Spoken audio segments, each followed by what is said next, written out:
Good evening, race fans, and welcome to Podium eSports coverage of the season opener for Season 2 of Monday Night's Racing. The Bryant Shock Technology 200 live tonight for the virtual Talladega Superspeedway in Talladega, Alabama. James Pike here, the voice of Podium eSports, alongside Taylor Burris as we open up the second season of competition in Monday Night Racing presented by Tufco and TB. You already have some star-studded names in this field, but when you take the Cup cars and you go to Talladega, we've seen it consistently in the eNASCAR Coca-Cola iRacing series. We've seen it consistently in just about every single series that regularly comes to this place. You will get some sort of wild, clippable, viral style finish. That's just how plate racing goes. I mean, it's Talladega. You can't. What do you expect? You expect the big one to happen. You expect some of the biggest, most memorable moments in any form of motorsports to come out here and put on a great show. Now, just include the fact that we're doing it here virtually here tonight. And of course, we have some of the biggest names in motor racing and in motorsports broadcasting with us tonight. I mean, you have Dylan Welch, Kyle Busch, Jeff Green, Ron Capps, you name them, we got them here all tonight to put on a heck of a show here at Talladega Superspeedway. The question is, who's going to be the one who comes on top? We'll find out here soon enough. 3 champions of National Touring Series in tonight's race, headlined, of course, by the 2-time NASCAR Cup Series champion Kyle Busch. But you also have 2016 NHRA Funny Car champion Ron Capps and 2-time Supercross champion Chad Reed in tonight's race as well. Ryan Vargas, driver in the Xfinity Series and TikToker, is in tonight's field. Robbie Lyons, who you just heard on the Grit Ultimate Driver Challenge, also a driver in the NASCAR Xfinity and Truck Series, is in this field as well. Josh Bilicki, too, also racing, in addition to a lot of your favorite personalities. As you take a look at where we are in the world tonight, just about 30 minutes outside of Birmingham, Alabama is where Talladega is located. You go up the interstate to the east, as if you're headed towards Atlanta, you'll pass it right along the highway. It's time at this stage to turn it over to pre-race ceremony. So, for tonight's national anthem, we go to Richfield, North Carolina's Rebecca Robinson, and for Grand Marshal Command of Fire Engines, we'll go to 2-time Daytona 500 champion Michael Waltrip.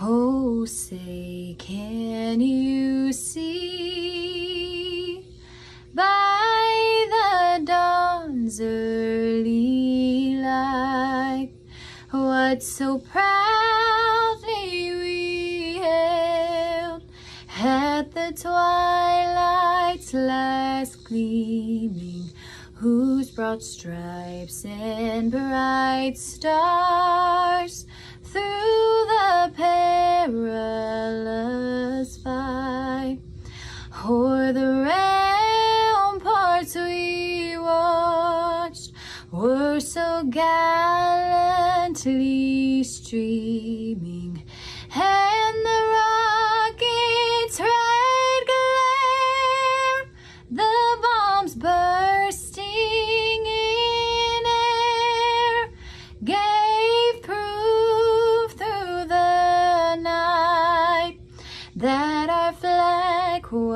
sky still there? Oh, say does that star-spangled banner yet wave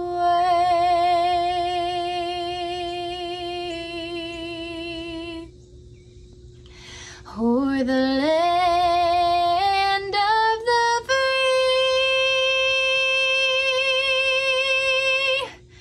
and the home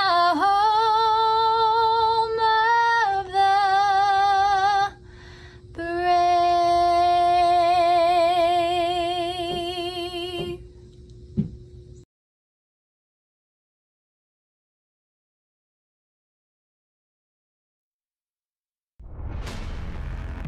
So many storylines to talk about in this first race of the new season for Monday Night Racing presented by Tufco. We talked about some of the famous real-life drivers, but we'd be remiss not to give credit to the drivers who found success in the first season of Monday Night Racing. Nick DeGroot of Motorsport.com, the inaugural champion who nearly won the race in Indianapolis to end the season in September, is back here, as is the man who finished second in points, DJ Cummings, who nearly had that race won, if not for a wild last corner run-in with all sorts of different cars and people. But he's in here too, as is Michael Rossi, who was part of the championship for in September. A lot of people that are going to be very successful over the course of the season, you would think. But Talladega is a bit of a wild card. Anybody can win at a plate track, Taylor. That's what makes it so special. Certainly is indeed. A lot is on the line. I mean, we can see a wide variety and a possible a winner who's maybe not that strong here. You could be starting towards the back half of the field, and they have it what it takes to win. And now, for the Command to Fire engines, we go to the champion of the 2001 and 2003 Daytona 500s, Michael Waltrip. Drivers, start your engines!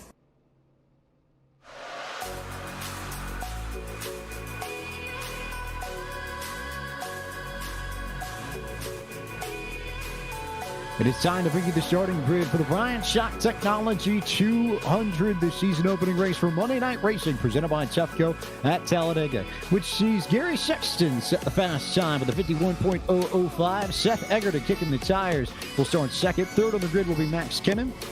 Jeff Green, the champion of the 2000 Xfinity Series, starts in fourth. Kyle Busch rolls off from P5 in the Rowdy Energy Toyota Camry. Sixth on the grid will be DJ Cummings in the 10 car. Matthew Starkinick from NASCAR will start from seventh. Eighth, the 53 of Josh Bilicki. You've seen him on track in the Xfinity and Truck Series before. Garrett Miller begins tonight for the ninth position.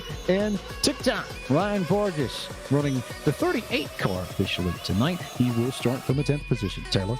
Starting in 11th will be Jesse Vaughn in that number 26, followed by Gabriel Wood in 12 in that number 6. Noah Lewis will be starting in the 13th position, followed by in 14th, 2016 NHRA Funny Car champion Ron Capps. In the 15th position, we'll find Drew Welker, followed by Chris Rice in 16th. Michael Masters will be starting in the 17th position, followed by Joshua Slate in 18th. Covey Moore will be starting in 19th.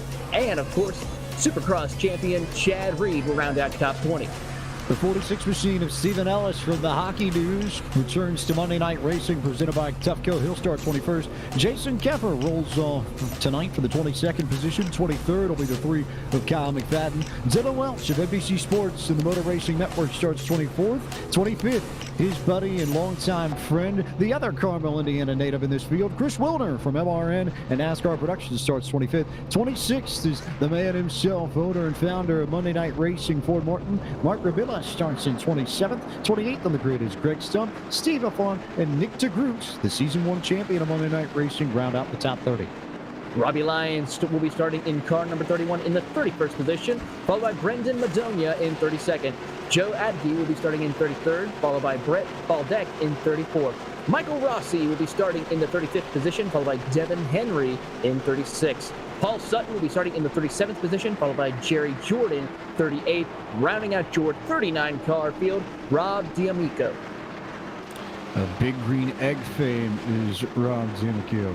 in the 29 cars. We take a look at the track facts before we go green flag racing in this Bryant Shock Technology 200 at Talladega. This is, of course, Talladega Superspeedway in Talladega, Alabama, the biggest and baddest track in all of NASCAR, and the fastest too. Opened in 1969 and is 2.66 miles or 4.281 kilometers in length.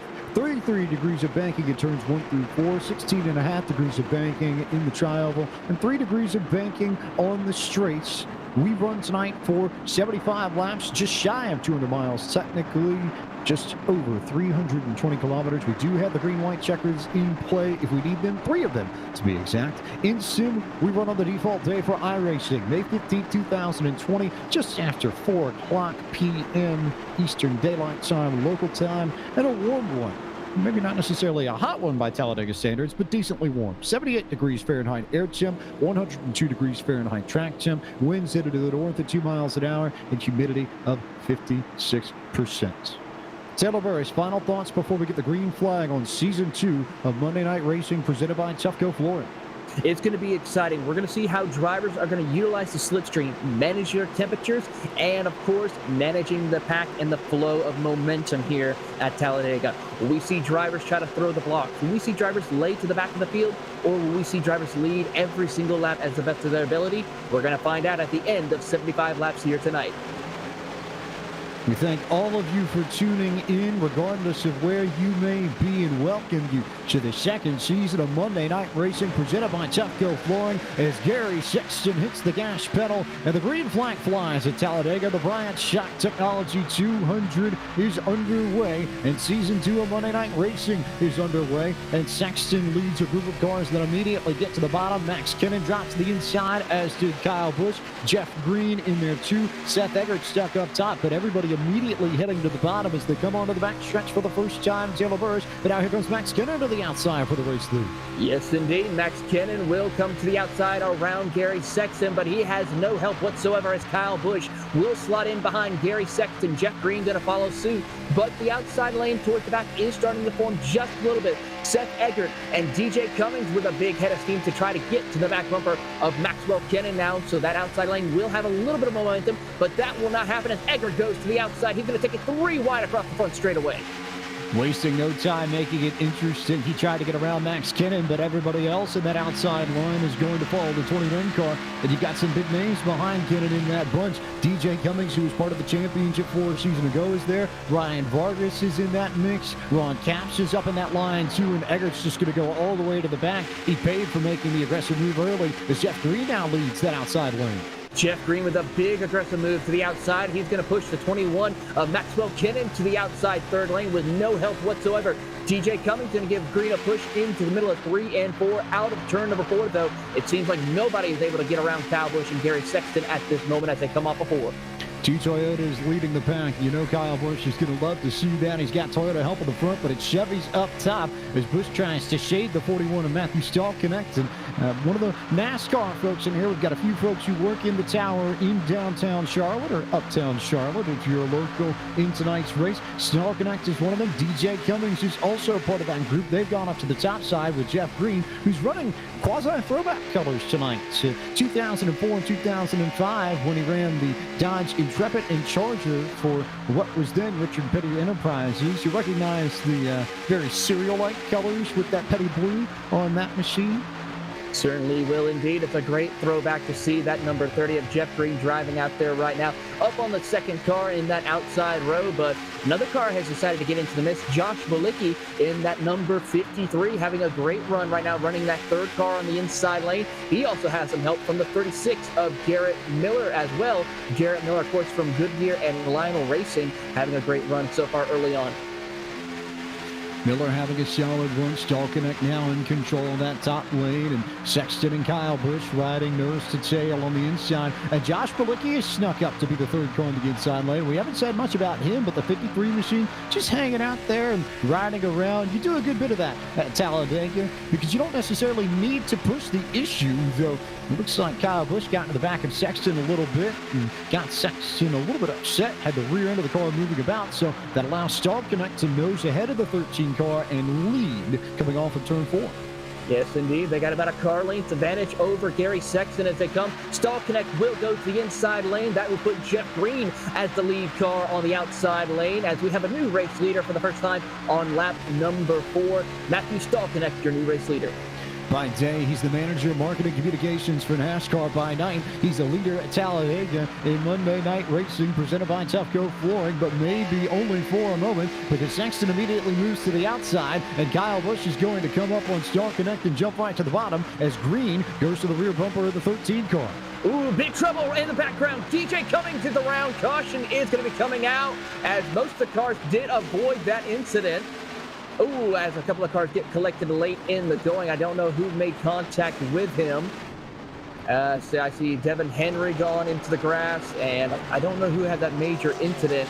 We'll take a look at the replay and show you, but I believe it was Dylan Welch from MRN and NBC Sports who made the contact. It was impressive for everybody at the front of the field to not run into Cummings as he went sideways coming down the back straightaway. You take a look at the replay here on your screen. It's just a little bit of help there, I think, from Ryan Vargas, who tried to square up, and they weren't necessarily square. Actually, a little bit of contact in the middle of the pack that sent Cummings around, and everybody ducked to the inside, and then you'll see Welch come in right there on the corner of your screen. You see the Toyota machine clip the side of the 10 car, and significant damage to both of those drivers. The good news for both of them, though, is that we have 3 fast repairs available to all drivers tonight. For those uninitiated with iRacing, the platform that we're running tonight's race on, you have the ability, if it is set in the race before you actually start it, to effectively wave a magic wand over your car and get it back prepared and cleaned up the way it was when it started the race. And in this race, you can do that 3 times throughout the course of the evening. So you'll see a lot of drivers take advantage of this if we end up with incidents like the one we just saw. As you see what happened to Dylan Welch there, it was very, very close. He almost avoided DJ Cummings, but you'll see drivers take advantage of this and repair their cars, and you would imagine, especially with the engine damage, that Welch and Cummings will use one of their 3 fast repairs here. But something that we talk about, Taylor, is the ability to use fast repairs as part of the strategy of the race. Because if you think that you can get away with some cosmetic damage and maybe ride around a little bit and save a fast repair, chances are that won't be the only wreck we see in this race, and you may be able to hang on to a fast repair and use it a little bit later when you might need it, because there's certainly the possibility that drivers use their fast repairs early and then run out of them when they need them at the end of the race. They certainly could, and that's when it's going to be the strategy's biggest play. Even if you have a small scrape of damage, if you make sure when you're going through, for those of you who don't, there's a little box that you can check on your iRacing service where you can check to repair your car or not repair your car. That's going to be the biggest key, to try and save it till the absolute opportune time to do that. Now, if your engine blows, of course, you might be a good idea to go ahead and use it then and there. But if you have a small little bit of a damage somewhere on the nose or the rear end of the car, the time might not be best. Maybe go ahead and actually just let the iRacing service repair it without making you quickly. Be on pit road for a while, but at least you don't use that fast repair right away in the race. It's something where if you can hang on to it, then it usually serves you to be a little bit better, and you can just hang out in the back of the pack, especially at a place like Talladega. But I think in Dylan Welch's case, with that engine damage, the last thing you need to have happen is the car blow up. You can use a fast repair, but if the engine blows up, you're going to ride around until you completely lose power and you shut down and your car just stops, and then you'll have to get the virtual tow, which usually adds another minute or 2. Now, Monday Night Racing is a little bit more liberal with the free pass rules than other leagues. You get 2 laps back in addition to the regular one that you would get. So you get 2 instead of 1 here, but still something that you don't want to have to put yourself through. And I think it's going to be the engine damage that really will determine whether or not these drivers use the fast repair. Cosmetic damage you can get away with, but engine damage, usually you have to come down and use the fast repair to fix that up. You certainly do, and that's going to be interesting to see how these drivers are going to manage that time on pit road. So far, nobody, as far as the major front runners inside the top 10, or not even the top 20, have come down pit road. I only see probably drivers from 28 on back who have come down pit road. Actually, one driver, Dylan Welch, is still on pit road. He just went a lap down, so he will probably get a wave around here once we have our next caution. but still he's on pit road, that number 14 MRN Toyota, still getting repairs done. You saw on screen just a little bit ago the 36 machine of Garrett Miller as the field lines up 2x2 to go back green flag racing. But Miller running another one of our 2004 era throwbacks. This is a nod to Scott Wimmer's number 22 Caterpillar Dodge that he ran with Bill Davis Racing back at the beginning of the then Nextel Cup Series era. So you might recognize that black and that sort of golden yellow. We've had arguments between marigold and gold proper and yellow proper here in Podium broadcast before, but if you've seen those colors before and you feel like you've seen that car before, that's why, because you have, that you've been following the sport for a decent amount of time. But before we go back green flag racing, we'll reset the top 10 for you. When we get the green flag on lap 9, it'll be Matthew Salkonek leading, Gary Sexton second. Kyle Busch will restart third. Fourth will be Jeff Green, Josh Bilicki in fifth. Then Max Kennan, Garrett Miller, Chris Rice out of Carlyle Racing, the GM over there, Jesse Vaughn, and then Ron Cash, who usually plies his trade with Don Schumacher Racing, but tonight is just me, myself, and I in his NAPA Auto Parts Chevy Camaro. He's got the last spot in the top 10 as we come back to the green flag on lap 9 of 75 in this Bryant Shock Technology 200. You know, it's the amazing thing with the iRacing service here is we can see a wide variety of different people from all different motorsports background out here racing tonight. I mean, Chad Reed, someone you expect to be racing on two wheels, out here racing on asphalt on an oval circuit going over 200 miles an hour. That's something you don't see on a regular basis in the real world. This is what we can do here on the iRacing service, and it's phenomenal.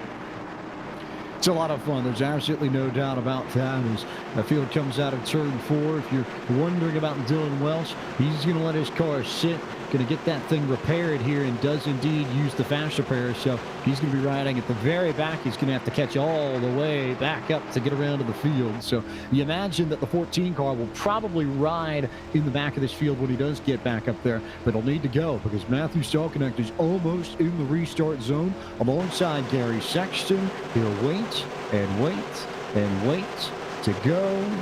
Gas pedal back on it, green flag back out, back underway in the Bryant Shock Technologies 200. Salkonek did not get the best of restarts though. Sexton beat him to the line. He might be able to drop if he gets enough of a jump, but doesn't get enough help from Jeff Green. And again, everybody to the bottom pretty quickly. So Sexton will get bypassed by Salkonek, by Kyle Busch. Here comes Josh Bilicki on the inside. Max Kennan will have the opportunity to go low or high if he wants. But again, everybody going low and leaving Sexton and Jeff Green up there without much help.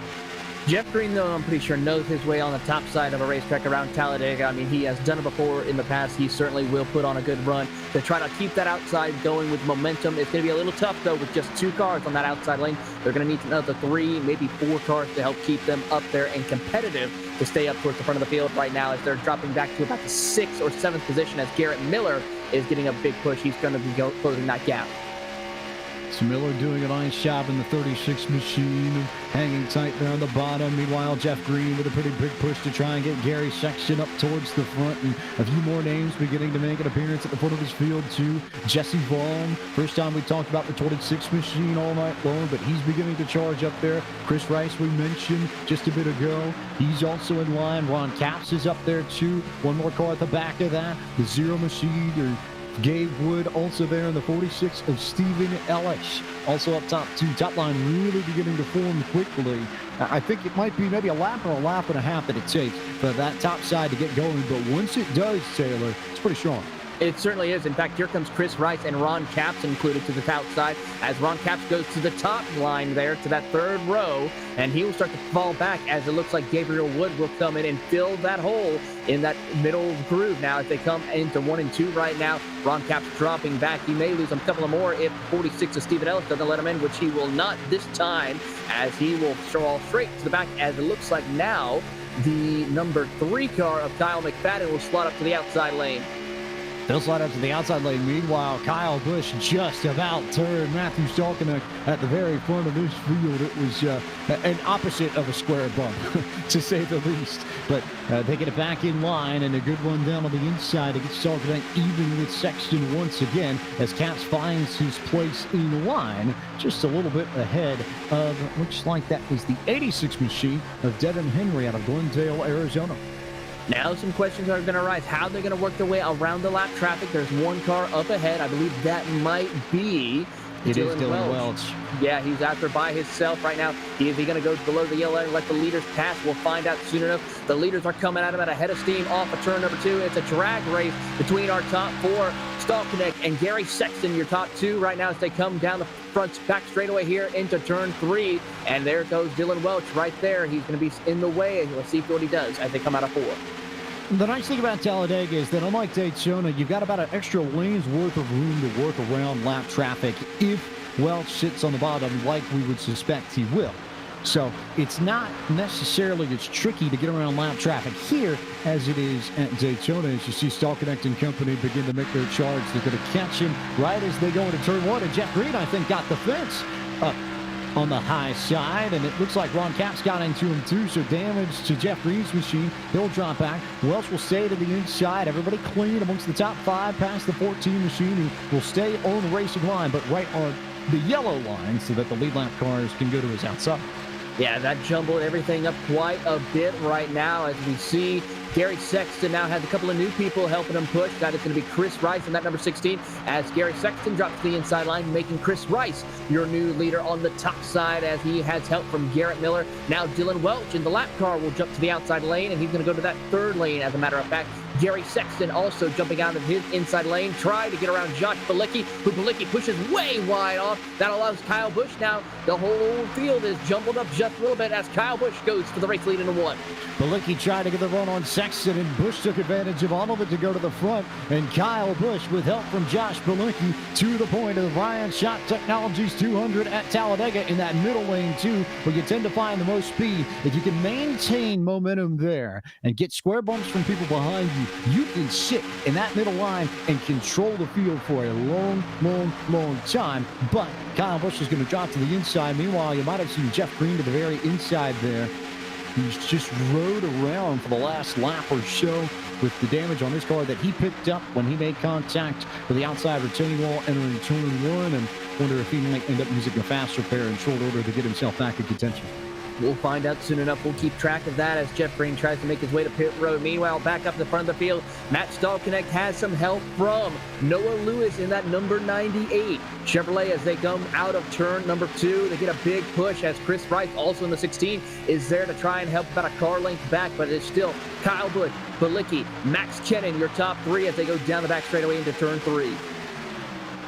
So Kyle Busch leading Balicki still. Kenny to the inside. Stall Connect has jumped up top. He's got help from Noah Lewis, CSJ 101 sports owner in the 98 car. And nice work from the 98 to get right up on the rear bumper of the 41 and start forming that outside line once again. He certainly has. How about the 86 of Devin Henry? Devin, of course, is a NASCAR reporter from Glendale, Arizona. Started in 36th position. He's now looking at a top 10 run right now as he is currently to the inside of Chris Rice in that number 16 Chevrolet as they come through 1 and 2. As Kyle Busch leads a pack of maybe about 15 cars, it's whittled down since the drop of the green flag after that lap 9 restart, and it only goes back to about 15th, 16th place. Looks like Dylan Welch has dropped to the very end of that group and virtually Ryan's 17th, but of course he scored 37th. He took all the time to repair his car and fell a lap down after he was involved in the first yellow flag. But more importantly, you've got 2 packs here. You've got this lead pack that you see on your screen, and then in the second pack, you've got Ford Martin and Gabe Wood pacing the other group. And these are all drivers who I think are trying to stay out of trouble, out of any potential wrecks that might happen. We saw it early on in this race with DJ Cummings and company, and you might see it again. Our engine is blown for somebody. That is the 53 of Josh Balicki. His engine has expired as he drops below the yellow line and continues on his way. And thankfully, he does have a faster pair, but he's going to lose a lot of time to his competitors. So the 53 of Josh Balicki with a blown motor, he will have to come down pit road to use one of his faster pairs and is going to jump up on the racetrack ever so slightly and then get back down to the apron as Balicki will ride to pit road and I think should have enough momentum to make it there. Maybe not quite as quickly as he would have liked, but Stall Connect leading at the front of this field with help from Kyle Busch and Chris Rice. Max Kennan sitting in the 4th spot and Devin Henry up to 5th. You mentioned him earlier. Play-by-play man out the Phoenix, Arizona area. Now to the outside trying to get the run from Noah Lewis in the 98 and Ron Capps also there too trying to make something happen. Gary Sexton as well in the number 13 and behind the 98 of Noah Lewis right now as he works his way, try to get back up to the front of the field. It's going to be a tall order, though, as only a couple of cars are in that. Now Chris Rice will jump to the outside. Big push as almost gets turned around to the 86 of Henry as they go down the back straightaway into turn 3. Big push there, but Henry and Chris Rice now the ones up top. It's sort of a rotating cast of characters on that outside line, but Stallknecht has found his place on the bottom. He's been up top, been down low over the course of these opening 18 laps, but I think pretty quickly he's figured out exactly where he wants to be. The inside lane is where that 41 feels most comfortable. He certainly does, as he's trying to hold it as best he can as Chris Rice gets a big push from Devin Henry into turn 1. They're going to be side by side as they come off of turn number 2, and it's still going to be Matt Stallknecht holding strong as they come off of turn 2. Kyle Busch with a big push to Stallknecht to keep that momentum going, but here comes Chris Rice with a big push. He gets help from Henry, along with the 98 of Lewis and Gary Sexton as they go side by side. They're even up as they enter turn 3. The typical gigantic run that you see to the very outside if you're at Talladega, and Chris Rice got all the help and then some from Devin Henry. He's now even with the 41 of Stallknecht and maybe past the 41 when they come to the start-finish line. As they are going to try and see if they can take the race lead away from Matt Stallknecht as they come across the line. Almost contact between Lewis and Henry as Henry almost got across the nose of Lewis, but thankfully Lewis backed off just a little bit as Matt Stallknecht still led that lap this time around as they come into turns 1 and 2. Stallknecht in control, Rice back in second. You figured that Rice and company would get a big run, but while Stallknecht's out in front, now a moment to give an nod to one of the members of the NASCAR design community, Harris Liu, who's got his new creative colors all over Stallknecht's ride, and I believe a few other rides in this field. But a man with a penchant for 80s design, pretty good with the Fox Body Mustang, and good with neon colors as well. And it's his design that adorns the 41 machine that Kyle Busch has decided to take 3 wide for the race lead. He's going to get a big push from the 21 of Maxwell Kennan as they go down the front straightaway. Stallknecht will drop all the way back, and it's going to be side by side as Chris Rice will lead that time as the 86 engine expires. And that's going to be a big issue. Will everybody avoid him? Devin Henry dropping back, staying to the high side. He needs to get low before the rest of the field comes by.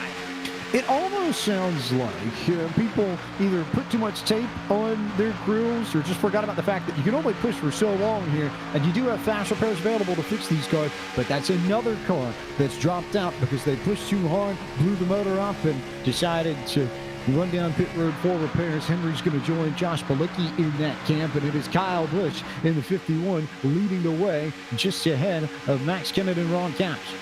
You can only really push as far as being locked bumpers for a good lap to 2 laps at most. Anymore, that engine will expire if you have too much tape on the car. The best thing to try and do is just get set up, maybe have a little bit of a gap between you and the car in front of you, and just try and ride. Now, if cars are trying to get around you, that's when you need to start using the side draft capability to try and pull the 2 cars that are to your outside apart to where they would fall back. As the 38, that's Ryan Vargas, gets into the wall on the back straightaway after trying to push Gary Sexton 3 wide for the race lead as they enter turn 3. They are indeed 3 wide. Chris Rice is there. Noah Lewis giving help to the 16 as Vargas and Sexton tried to make something of that outside lane but didn't get a lot of help. So they'll go back to the back of the pack and they'll drop into that second lane, and Rice will draw even with the 51 of Kyle Busch for the race lead on lap 22.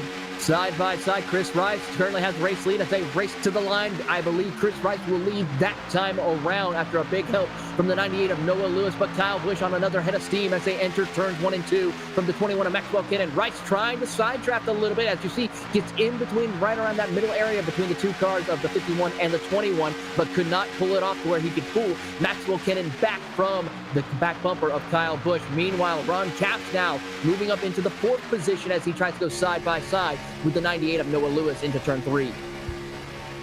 So Lewis there trying to fight Ron Capps, but also trying to push Chris Rice, who's just hung up there up top. And it seems like people are, at least as much as you can, settle into a groove here, finding a place to be. And then as soon as I say that, there goes Noah Lewis to the outside with help from Robbie Lyons, who you might have heard on Podium eSports Twitch channel in the Great Ultimate Driver Challenge just a few moments ago. Hopped out of the booth at Monza into the race car here at Talladega and is running top 10 in maybe a difference of about 30 minutes or so.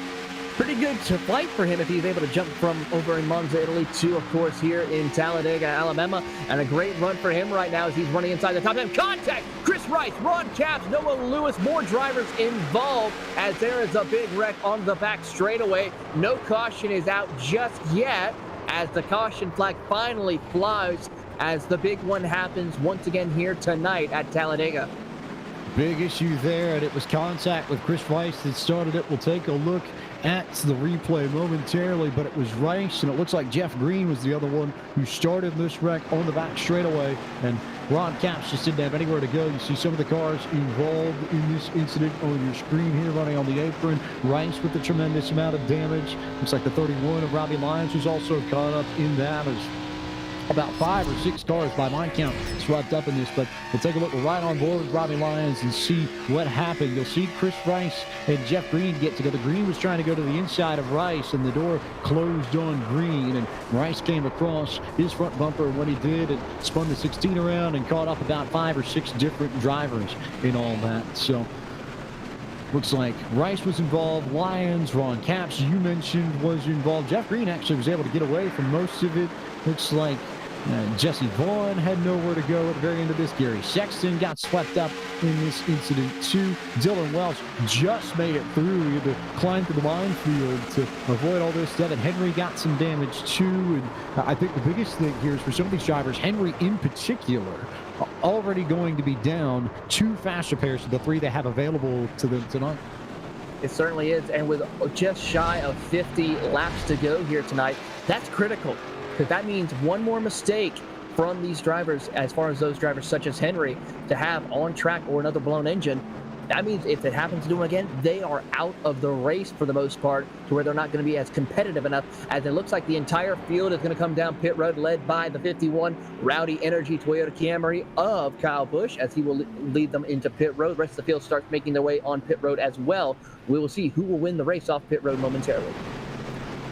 As they all come down pit road for service, we'll take a moment to remind you all that tonight's broadcast of Monday Night Racing, presented by Tufco Floyd, is brought to you by our friends at Bryant Shock Technologies. BST provides the latest in shock technology for all types of racing and unsurpassed customer support. They offer sales, service, and repair of racing shocks, as well as other suspension-related components for various types of race cars. BST owner P.J. Bryant has over 20 years of experience in NASCAR and a decade of experience as a shock specialist. And for more information, you can visit their Facebook page at facebook.com/Bryant Shock Technology. We'll take a quick break here on Podium eSports coverage of Monday Night Racing, presented by Tufco Floyd. The Bryant Shock Technologies 200 under yellow after 26 of 75 laps. Don't go anywhere. We'll be right back with more action here on twitch.tv/Podium2 or wherever you might be watching Monday Night Racing this evening. We are an industrial flooring company specializing in custom floors and drains. We don't believe in the one-size-fits-all approach to flooring, and neither should you. When you choose Tufco, we consult with you about your needs, industry requirements, and factor in numerous variables. After assessing your facility, we engineer your floor and drains, then install everything ourselves. That's the Tufco way. Visit our website at tufcoflooring.com.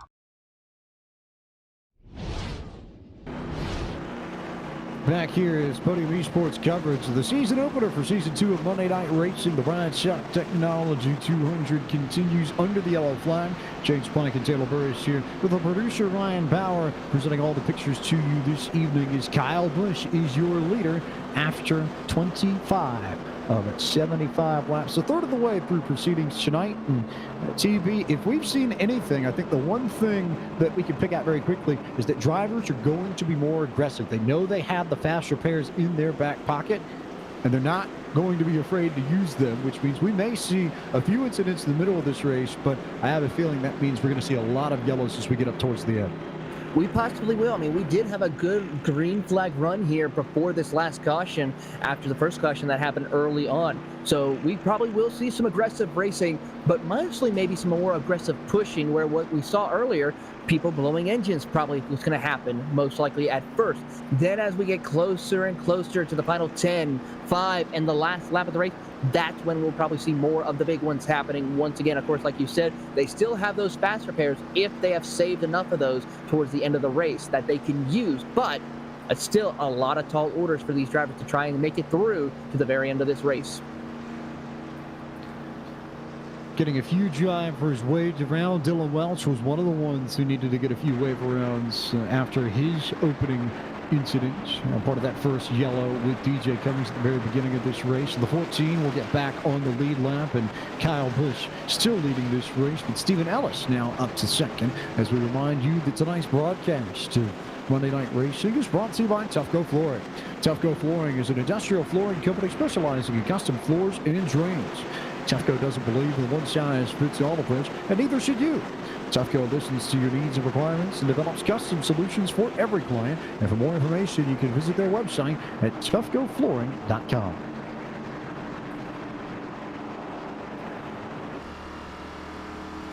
Busch, Ellis, Vaughn, Stallknecht, Capps, Miller, Slate, Vargas, Martin, Keffer. Top 10 here at Talladega, and should be a lot of fun, I think, to see what we're going to get in the next 30 or so laps. That really, I think, is going to determine just how nuts the end of this race is going to be. We've seen some incidents in the beginning, and when you go to Talladega, you get a few early yellows like this. The race pans out in one of two ways. Either you'll get a middle of the race green flag run, which will stretch nearly a full fuel tank. Everybody will settle down. It won't matter. Or you'll see continuous cautions every 10 laps or so for the rest of the race. Which one we end up with, we'll find out. But Kyle Busch will lead us back to green. That much we know. Rowdy Energy Camry leading the field here, and the two-time NASCAR Cup Series champion is going to bring us back to green. And the Bryant Shot Technology 200 at Talladega. Busch waits for his moment, Green flag back out. He'll go and stacked up everybody behind him. So Stallknecht is not going to get restart. Looks like Vaughn will have the opportunity to go low if he wants. Don't know if he'll take it, but he'll try and drop down there. No, he won't. He'll stay up top, as will Stephen Ellis. And Ellis finally goes to the bottom as Stallknecht comes alongside the 26. That was going to be a little bit concerning for Kyle Busch. Even though he had that bit of a gap, he may have felt safe for a little bit, but if that outside lane got a little more organized, they could have easily worked around Kyle Busch. But right now, the inside lane has caught up, but that outside lane is starting to get a little more organized right now. Of course, it is led by that 26 of Jesse Vaughn, who will go to the outside of Kyle Busch. They'll be side by side as they come off of turn number 4, as we see Ellis and Cap pushing the two front runners as they come off of turn number 4. Let's see who gets the best run out of 4 down the front straightaway. So far, Vaughn's got a good run. He'll take the race lead as they come across the line. So Vaughn at the 26 ahead of Kyle Busch by a nose as they come across the line. It's going to be Vaughn by, call it what? Maybe 1/100th of a second, if that, 15 1,000ths of a second. Vaughn led that last lap by. Busch to the inside with that big run from Ellis, and Ron Capps sitting up top there with Josh Slate riding in the 6th spot. The 48 machine, the behind-the-wall media man there. Ford Martin also making an appearance at the front of the field for the first time tonight in the the 07 machine. He certainly has a great run. Of course, we can't thank Mr. Ford Martin enough for putting on such a great series for all of us to bring to you here tonight. As we see Matthew Stallknecht, he'll jump to the outside of that number 41 Chevrolet, but currently now stuck in the middle. He's got to choose which lane to go. He tries to get in front of Joshua Slate, which Slate will then try to go to that 3rd lane right now, but I think he has no help at this time, as the 07 of Ford Martin as well as the 38 of Ryan Vargas will slot into that middle group, as now Jesse Vaughn goes to the race lead. Jesse Vaughn goes up front. Kyle Busch riding in 2nd. Ron Capps hanging out in 3rd with Ellis and Stallknecht 4th and 5th at the times. Slate tries to make the 3rd lane work, but he's just not getting any help. No one decided to go up there. Vargas will go underneath him. Greg Stump will go to the inside. Gary Sexton back in line. He'll go to the bottom underneath the 48. And then Stump tries to slide up top and creates a 3rd lane up there that Sexton immediately jumps into the space vacated and send that machine a little bit further back. Somebody get down running in 14. The 27 of Michael Massey's trying to break inside the top 10 right now, as Michael Massey's the senior editor of frontstretch.com from Richmond, Virginia, having a great run right now as he's trying to get that inside groove going as they come through the middle of turns 1 and 2, curling to the inside of that number 13 of Gary Sexton. 2x2 for about maybe the first, call it 18 cars, proper 19 if you include Kyle McFadden and Seth Eckert. You can go all the way back maybe to about 26. Chad Reed, CR22 hanging there and just sort of waiting his time, I think, waiting for his moment to pounce up through the front of the field. But Vaughn, Busch, Capps, Ellis, Stallknecht pacing this field as we complete lap 31 of 75. As they get a big run down the front straightaway now, it's going to be Ron Capps, who's having a little bit of issues working that outside groove. He has no one helping him right now as Stallknecht gets to his back bumper, but right now it is about 2 cars who are up in the front. That is Jesse Vaughn and Kyle Busch. The next cars that are going to be side by side is Steven Ellis and Ron Capps for the battle for third position as they come through 1 and 2. Ellis and Capps now trying to come together at some point, but Capps has got a great push from Stallknecht and help behind him from Ford Martin. And Ryan Vargas, if he can get up there, could be the 4th guy in line on the outside lane. But Capps and Stallknecht together on the high lane as Busch and Vaughn have their Toyotas pacing the inside lane. They are making the best work of those 2 Toyotas as they work together on the inside lane. Ron Capps, though, trying to keep Stallknecht as well as Ford Martin, the 3 Chevrolets, as we see Ryan Vargas go to that 3rd lane now. He has currently no help just yet. Gary Sexton's going to stay in the middle groove now, jump up to the high side to help Ryan Vargas. 31 of Robbie Lyons determining which lane to go to. Vargas to the outside with Sexton trying to get alongside Martin and Stallknecht, but nothing doing yet. One car thinking about going to the high line. Looks like Kyle McFadden was thinking about it for a moment, but here comes that middle lane. Kyle Busch and Ron Capps with a tremendous amount of momentum going into turn 3. He's got a big run. Now can Kyle Busch try and control this race lead there in the middle group? It's going to be tough. Right now it's Jesse Vaughn with a head of steam from the 46 of Steven Ellis. Gets a big push down the front straightaway as Ryan Vargas now, he is right there to the outside. It's going to be a 3-wide battle for second as Kyle Busch leads the way to the line. Vargas and Sexton are the only 2 cars up top, but they had a great run through the tri-oval and managed to get all the way up to about 3rd or 4th before dropping back a little bit. But it's enough of a run to convince some drivers to go up there. Max Kennedy's decided to join that high lane. And looks like a few others are debating it for the back, but Kyle Busch is back in front of this race on the inside, and Ron Capps has the run from Stallknecht and Martin in the middle. They are working side by side now as they go down the back straightaway, keeping an eye on that 3rd row. Ford Martin will jump to that 3rd lane now in front of Ryan Vargas. So now we will have 3 rows of cars working together as they come out of turn number 4. It's going to be Kyle Busch in the bottom lane. We will also see Ron Capps in the middle group and Ford Martin leading that 3rd lane. Now Kyle Busch jumps to the middle lane. Busch to the middle, then thinks about going to the inside. He thought about it, and then it's going to sit in the middle. Stallknecht goes around and spins and collects 1, 2, 3 other cars, but they all spin to the apron. Yellow flag now out. DJ Cummings involved again. He's one of the cars that was involved in that, but there were a few that went around as the 3rd yellow flag of the evening comes out. Robbie Lyons was caught up in that too, and we'll take a look at the replay in just a few moments to see what happened, but this all started, looks like with Gary Sexton and Matthew Stallknecht in the 41 machine, and I think Sexton bounced off with Stallknecht, and got into Stallknecht going through the tri-oval and got Stallknecht loose, and I just had nowhere to go, did the 41. Once you're sideways at that particular point in the racetrack, it's pretty much game over. You're going to go around and collect a few folks, and collect a few folks you did. Lyons was swept up in that. The 36 machine of Garrett Miller was caught up in that. A few other drivers involved in that too. As they came across the start finish line, Jason Keffer caught some damage. Looks like the 27 machine of Michael Massey was also involved in that incident. Yellow flag out again on lap 35. Certainly is a tough break, but thankfully some of these drivers still have a fast repair to use tonight. Unfortunately, that'll be one less for them to utilize towards the end of tonight's race once we get closer to the final 10 laps, which will probably be the most absolute critical time to make sure you have one in case we have a late race caution for these drivers. So we'll have to keep track and see who still has their fast repairs when that time comes right now. But it looks like at the front of the field, your race leader will be the 07 of Ford Martin. Ford Martin, the owner and founder of Monday Night Racing, presented by Tufco Flooring, did have the lead when they came across the line that last time by. So he and Vargas in control of this, as we are just shy of halfway in tonight's race. Halfway point going to be lap 38 of 75, unless we get a few green-white checkers. That's going to be very interesting if we do get a green light checker in here tonight at Talladega. Of course, that's mostly liable to happen, of course, since given the nature of Talladega Superspeedway. But we have seen others interesting things that have happened here. And we'll keep track, as currently nobody inside the top 5 has decided to come down pit road this time around. Everybody coming down pit road. It starts with Max Kennan in 11th, and he's brought a few folks down. Looks like you've got the 33 of Kepler, who was involved in the incident. Chris Rice has some damage. Stall Connect has some damage. Michael Massey down pit road. Josh Slate in for service. Kyle McFadden. DJ Cummings. Looks like Kobe Martin, too.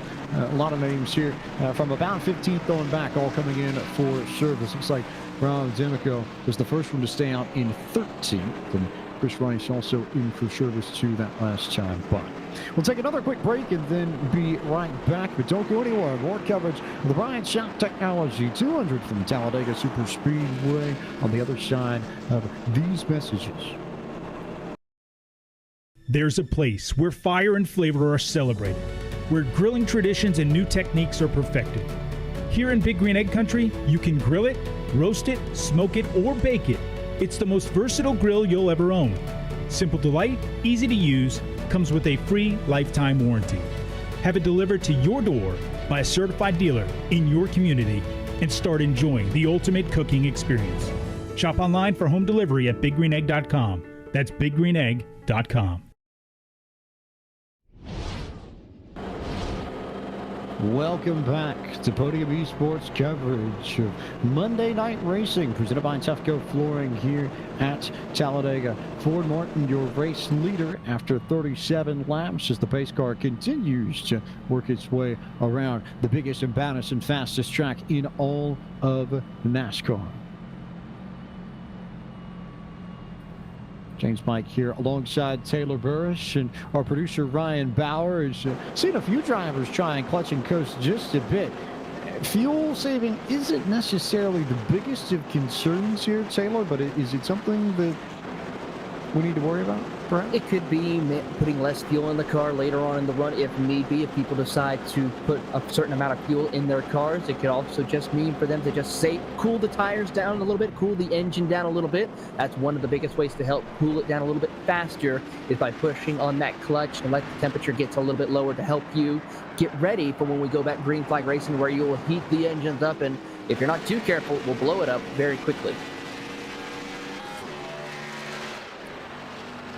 Ford Martin in control of the race. Ryan Vargas sitting in second. And maybe not a surprise to see some of the real-life drivers with experience, especially here at Talladega near the front. Kyle Busch, Ron Capps, third and fourth. And if you count Vargas in second, it's 4 of the top 5. Ford Martin's the only one outside of that bunch that isn't real-life driving. Talk about a very opportune time for Ford Martin to show how it's done, that someone who maybe doesn't do professional driving for a living can actually get out there and race with some of the biggest names in motorsports. And as we have a moment under the yellow flag, we'll keep our eyes peeled for all the fun things that will happen over the second half of this race. And we'll get the chance to try and run through a midway race break momentarily, which is brought to you by iRacing, the world's premier online racing game. iRacing puts you in the driver's seat to experience today's newest form of competitive motorsport, virtual racing, all from our home PC. Race virtually in Australian supercars, IndyCar, IMSA, NASCAR, the world of outlaws, and more. Martin, your leader, ahead of Ryan Vargas. Ron Capps runs in the third spot. Fourth is the 51 of Kyle Busch. Jesse Vaughn rides in P5. P6 is Stephen Ellis. Gary Sexton runs in 7th. 8th is Greg Stump. Gabe Wood runs in 9th. And 10th is the 53 of Josh Bilicki. Running in 11th position is Drew Welker, followed by Chad Reed in 12th with Rob Rob D'Amico in the 13th position, followed by Garrett Miller in 14th. 15th is Chris Rice, followed by Joshua Slate in 16th. Chris Wilner in 17th. Kyle McFadden 18th. Dylan Welch, of course, from MRN and NBCSN, is running inside 19th. And Matthew Stallknecht is rounding out your top 20. 21st is Max Kenna. Michael Rossi runs in 22nd. 23rd belongs to Seth Eggert, and 24th is Devin Henry. Steve DeFont runs 25th. 26th is DJ Cummings. Noah Lewis runs in 27th. 28th is Mark Ribanas. Nick DeGroot runs 29th. And 30th is Brendan Beaudoin. 31st is, of course, Jason Keffer, followed by Joe Adegui from 32nd. Kobe Moore in 33rd with Brett Baldeck in 34th. 35th is Jeff Green, Paul Sutton 36th. 37th is Michael Massey, Robbie Lyon 38th, and Jerry Jordan 39th, 21 laps down. And that concludes tonight's iRacing Midway Race Break. With over 170,000 drivers on the service and over 90 laser scan tracks and cars to choose from, iRacing is your portal to the racing world. Get on track today at iRacing.com. Ford Martin led us back to green. Ryan Vargas knows is ahead of him going into turn 1, and Ron Capps and Kyle Busch going to have a decision as to where they are headed. Some way, somehow, we'll see it all come together on the Max straightaway. And how about Jesse Vaughn? And looks like it might have been Greg Stubb trying to come through the middle of the pack. They're going to try and see if they can stick their nose in the middle, but they cannot do it just yet, as here comes a big push from Josh Bilicki, and the 6 car actually on the move right now. That driver on the number 6, of course, is Gabriel Wood. He started in 10th when we got back. He's going to take it 3 wide, almost 4 wide out of turn number 4 as he tries to get in that middle groove, but Bilicki's holding him up a little bit. Now Bilicki will go to the top side as Chad Reed now gets involved. CR22, the champion of Supercross in 2004 and 2008, making an appearance at the front for the first time. But we saw him ride around towards the back of the field for a good chunk of the opening half of this race, TB. And all of a sudden, I wonder if he's, whether or not he's building a notebook for later on in the race or really making a genuine push, I'm not sure. But in either case, this is as far out towards the front as we've seen Chad Reed all night long. He certainly has. He's going to get help from Garrett Miller in that number 36 in that middle groove, as Josh Bilicki is stuck on the top side of the racetrack with no help whatsoever. He's trying to see if he can worm away from Gabriel Wood in that number 6, but it's going to be to no avail, as Chad Reed will go to the inside of Josh Bilicki as he works his way off of turn number 4. Garrett Miller drops to the inside lane. Bilicki now has an opportunity to get into that middle lane now, as Chris Rice will let him in off of turn 4. Chris Rice comes in off of turn 4 and gets a good big head of steam riding there about 5th or 6th back in line as Chad Reed's going to get sent to the middle and might go backwards. That outside lane trying to get around the 22 machine and maintain their spot in that second groove, but Reed, I think, is supplanted in the middle, and so it's those two stuck on the outside, Josh Bilicki and Chris Rice, that run out of help. Here comes Devin Henry through the middle trying to make that second line go as Kyle Busch has a few car lengths to the rest of the field, and that second lane is led by Gary Sexton, but Sexton is only even up to Ron Capps. They just about wrecked in the middle of the corner, Taylor. They certainly did. Steven Ellis gets a big push from Josh Bilicki, which causes his car to get a little bit too squirrely through there, which then makes contact with a couple of cars, but they're able to keep it straight and narrow. No caution out just yet, as Kyle Busch and Ryan Vargas as now your new race leader now as he gets across the nose of Gary Sexton to take over the race lead. Sexton continuing to push on here now, helping Vargas in the outside lane. Kyle Busch down to the bottom, trying to make things happen with Ford Martin and Ron Capps. A pretty star-studded lineup on that inside and the outside. Plenty of skill. Sexton, plenty of sim racing in his career, and that machine there, that 13 Toyota Camry, now pushing Vargas to the front. He's got a big head of steam pushing Ryan Vargas to the race lead now, as now Gary Sexton will be the leader to the outside lane, as he has Gabriel Wood behind him in that number 6 Camaro as they come off of turn number 4. And Sexton's going to try to get to the outside of Ryan Vargas as he's got to the door. Hasn't quite cleared him yet. They're going to be side by side, a drag race to the start-finish line for this lap. TikTok versus Podium for the lead as they come to the stripe. Vargas will have it, but not by much. 100th of a second did the 38 lead that last lap over Sexton, and now that inside line gets the momentum as they do going into 1. But Sexton's going to get a good run here with Gabe Wood in the 6 machine, or the 0 machine rather, pushing him along. Wood, tire specialist with JD Motorsports, so you figure the relationship that Ryan Vargas has with them. If you're looking for potential teammates and folks that can work together at the end of this race, watch that 0 car get hooked up with the 38. He's going to definitely help his teammate out. Oh, trouble. Josh Bilicki, Chad Reed get together. Bilicki, is he still going to keep it straight so far? Yes. but that car definitely does have some damage, along with the 22 of Chad Reed. Some damage to the rear end of that car as they come out on the front straightaway right now, but he is still running inside that third car in the second lane.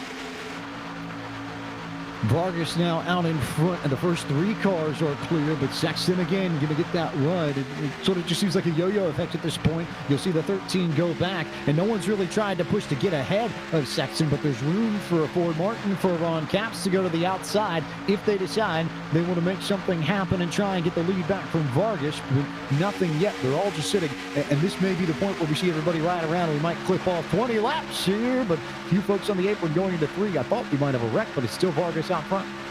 About to do the commentator's curse, aren't you there, James? As they come off a turn number 4, Ryan Vargas holds off Kyle Busch right now as he gets another big push.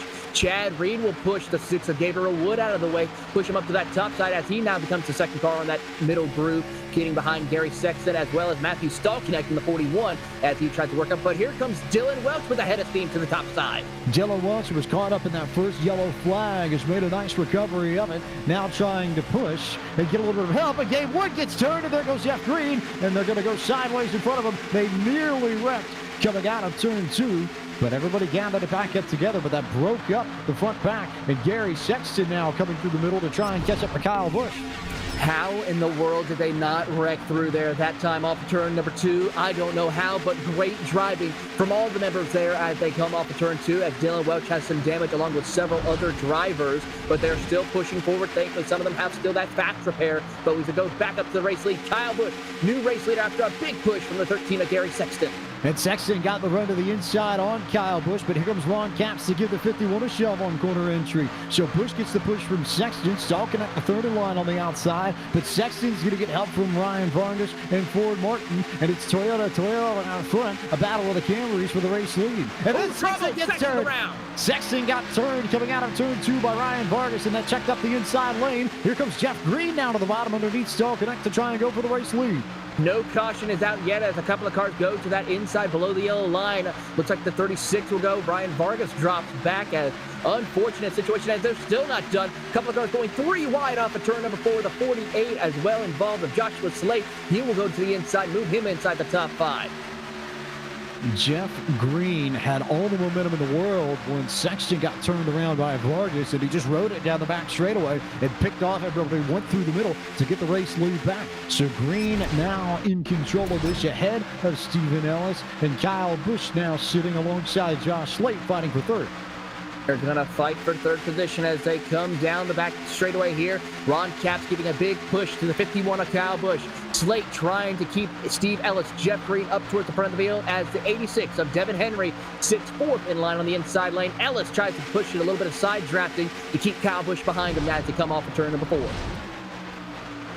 Everybody spread out into that top lane again, and you can see a few drivers a little bit further back trying to figure out what to do. Drew Welker, I think, debating whether or not he wants to go high or go low, but it looks like he'll go to the top side. Devin Henry will stay down on the bottom, and then you've got a second package. Jeff Green gets turned for the race lead. He'll go sideways, but he won't spin out, so he gets moved out of the front, but he'll be able to come back up onto the racetrack here at the very back end of the pack. But Jeff Green goes from the race lead all the way back to the 35th position. Trouble indeed for Jeff Green, who had a heck of a run here tonight. There goes Ron Capps around. Steve Ellis turns him down the back straightaway. Big issues happening here as Matt Stallknecht will go to the inside of Kyle Busch into turn 3.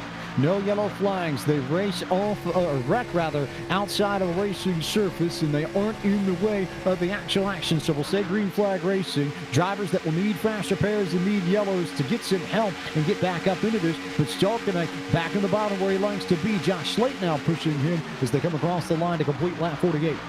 48 completed now as we are closing in on under 25 laps to go here as we see Josh Slate putting Matt Stallknecht up towards the front of the field. Kyle Busch trying to get some help to get him up towards the front of the field. He has help from the 64 of Drew Welker. Now Slate will drop to the outside lane and Kyle Busch will get in behind and push him up to the race lead. So Slate and Busch will go up front. Meanwhile, Devin Henry with the push on Stallknecht, and plenty of battling side by side into 3. Slate had the nose ahead of the 41 machine, but didn't have enough room to drop down in front of him. So Stalkenek to the inside, Slate to the outside, Busch and Henry pushing, and Ford Martin, Chris Rice, Drew Welker, some of the names right behind this group. Ryan Vargas also in the mix, along with Greg Stumpf, and Chad Reed has found his way up towards the front once again. Certainly has. He's currently sitting in that 11th spot, leading that second group on the inside lane. He has help with the 3 car as well as the 17 of Michael Rossi to his inside as they work through turns 1 and 2, trying to catch up to that main group of cars in front of them, as now we have a battle for the race lead. Kyle Busch will try to take the race lead as they're going 3 wide for second. Welker, Stalkenek, and Slate 3 wide for second as trouble happens on the back straightaway. Devin Henry goes around. They're going to wreck in the middle of the track over in turn 3, and the yellow flag will indeed come out again. Big incident over at the exit of the back straightaway. I saw Ryan Vargas go sideways. He was the first one to get involved with this, and Vargas actually just picked up some damage. He got in the back of Stalkenek, slowing down to get back to the yellow flag. So Vargas with some rear end damage, and Stalkenek too. But we'll take a look at the replay in a few moments and see what exactly happened in that incident. You'll see it on your screens here, and Henry and Vargas, I think, were the 2 that came together to start this off. And indeed, Josh Slate also part of that group, but yeah, they just sort of pinballed off each other. Henry, I think, tried to go high to follow Stalkenek. He bounced off into Vargas, came back down, got into Josh Slate. Slate got turned sideways into Henry. Vargas was able to keep himself straight, but once Henry and Slate were around, nothing much that could be done there. And then you see everybody else get swept up in this. Looks like Jesse Vaughn was caught up. Chris Rice again in trouble. Nowhere for Kyle McFadden to go. Dylan Welch gets caught up in his second wreck of the evening. Greg Stumpf involved in this one. Michael Rossi, I think, picked up the slightest bit of damage from this, but quite a few cars involved. Again, the yellow flag out, this time on lap 50 of 75. Tell you what, looking on the onboard of Ford Martin, he nearly got clipped by multiple cars. Was able to get through nice and clean in that 07 Chevy Camaro, as we see the replay still going on. But thankfully for some drivers, they still have a fast repair to use. But for some, I think this might be the last fast repair that they can use before, if they do get it again or have another issue, they're out of the race or will be on pit road for a very, very long time.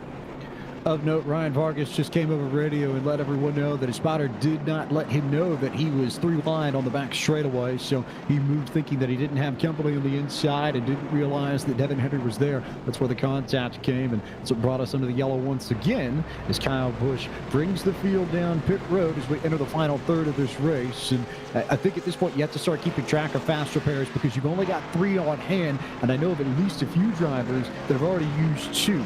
I think Dylan Welch is in that camp. I believe DJ Cummings may be in that camp as well. So some of these drivers are going to have to be very mindful about whether or not they actually choose to use the fast repair. And I think we definitely could see a few folks maybe just wait it out at the back and run with some damaged race cars for 10 to 15 laps or so, knowing that we might have a few more yellows. I know one thing, though. This is a big relief to drivers such as Jeff Green, Gary Sexton, and a couple of other drivers who got spun out on either back or front straightaway here early on. So this caution is a big help to them to where they can catch back up to the lead pack if they're a lap down or so, get back on the lead lap if need be. So a big help for these drivers this late in the going. Big help indeed as DJ Cummings is your race leader. And while we have a moment, I wanted to point out one of my personal favorite stories. We've got a lot of great stories behind some of these paint schemes tonight, but one of the ones we haven't had the chance to talk about all that much because he's been riding in the back of the field and hanging out is the 37 machine of Paul Sutton. One of the few drivers in tonight's race with a bit of a hockey connection. And for those who pay attention to the hockey world, you know that this is a big day on the jersey front. That we had a few retro remixes released by Adidas, and all 31 NHL teams getting new jerseys for the new season. And you may hear the brass bonanza if you like this car too much. This is Paul Sutton with the colors of the Hartford Whalers, the old WHL team that played in the capital of the Connecticut up to 1996 before they moved down to Raleigh, North Carolina and became the Carolina Hurricanes. But the Hurricanes going to be rocking a gray Whalers jersey as their retro remix for the year. And fun paint scheme that. A lot of great stories from Hartford Whalers lore of about 30 years or so, and maybe one of the most iconic entry and goal songs hockey has ever known. You've heard the brass bonanza somewhere if you've been around long enough. Exactly. You've heard it somewhere, whether it be, of course, in hockey and, of course, in other forms of entertainment. You have heard the brass bonanza go off 1 point in your lifetime here, as we are still under caution, approaching 23 laps to go. And I can say, James, it's going to get more exciting. The temperature is rising. The heat's going to build up. A lot of things could happen here tonight. Take a quick moment to go take a break one more time, then we'll be back for maybe closer to the finale, maybe not the finale outright, of the season opener from Monday Night Racing presented by Tufco Flooring, the Bryant Technology 200, back from Talladega right after this. For years, people had to get professional tools off of a truck. That's me. But we know that tool trucks only come around maybe once a week. You want to go check out what's in my van? Now Dave knows that his NAPA Auto Parts store delivers parts multiple times a day to his shop, and they carry the professional line of Carlyle tools. Carlyle offers quality tools with a lifetime warranty on his hand tools and a significant savings over mobile tool trucks. And you can forget about the weekly payments and expensive finance charges. Just pay me, every week for the rest of your life. Carlyle Tools, as close as your local NAPA Auto Parts store.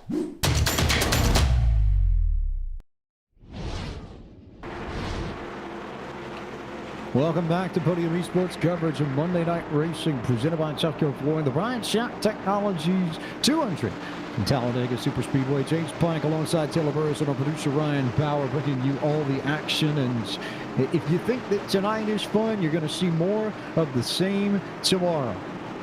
The eNASCAR iRacing Pro Series kicks off its 6-race season tomorrow night. It's drivers who finish 21st or lower in the Coke Series point standings from this past season, along with the top 20 in the eNASCAR iRacing Road to Pro that you saw on Podium eSports throughout the course of the season.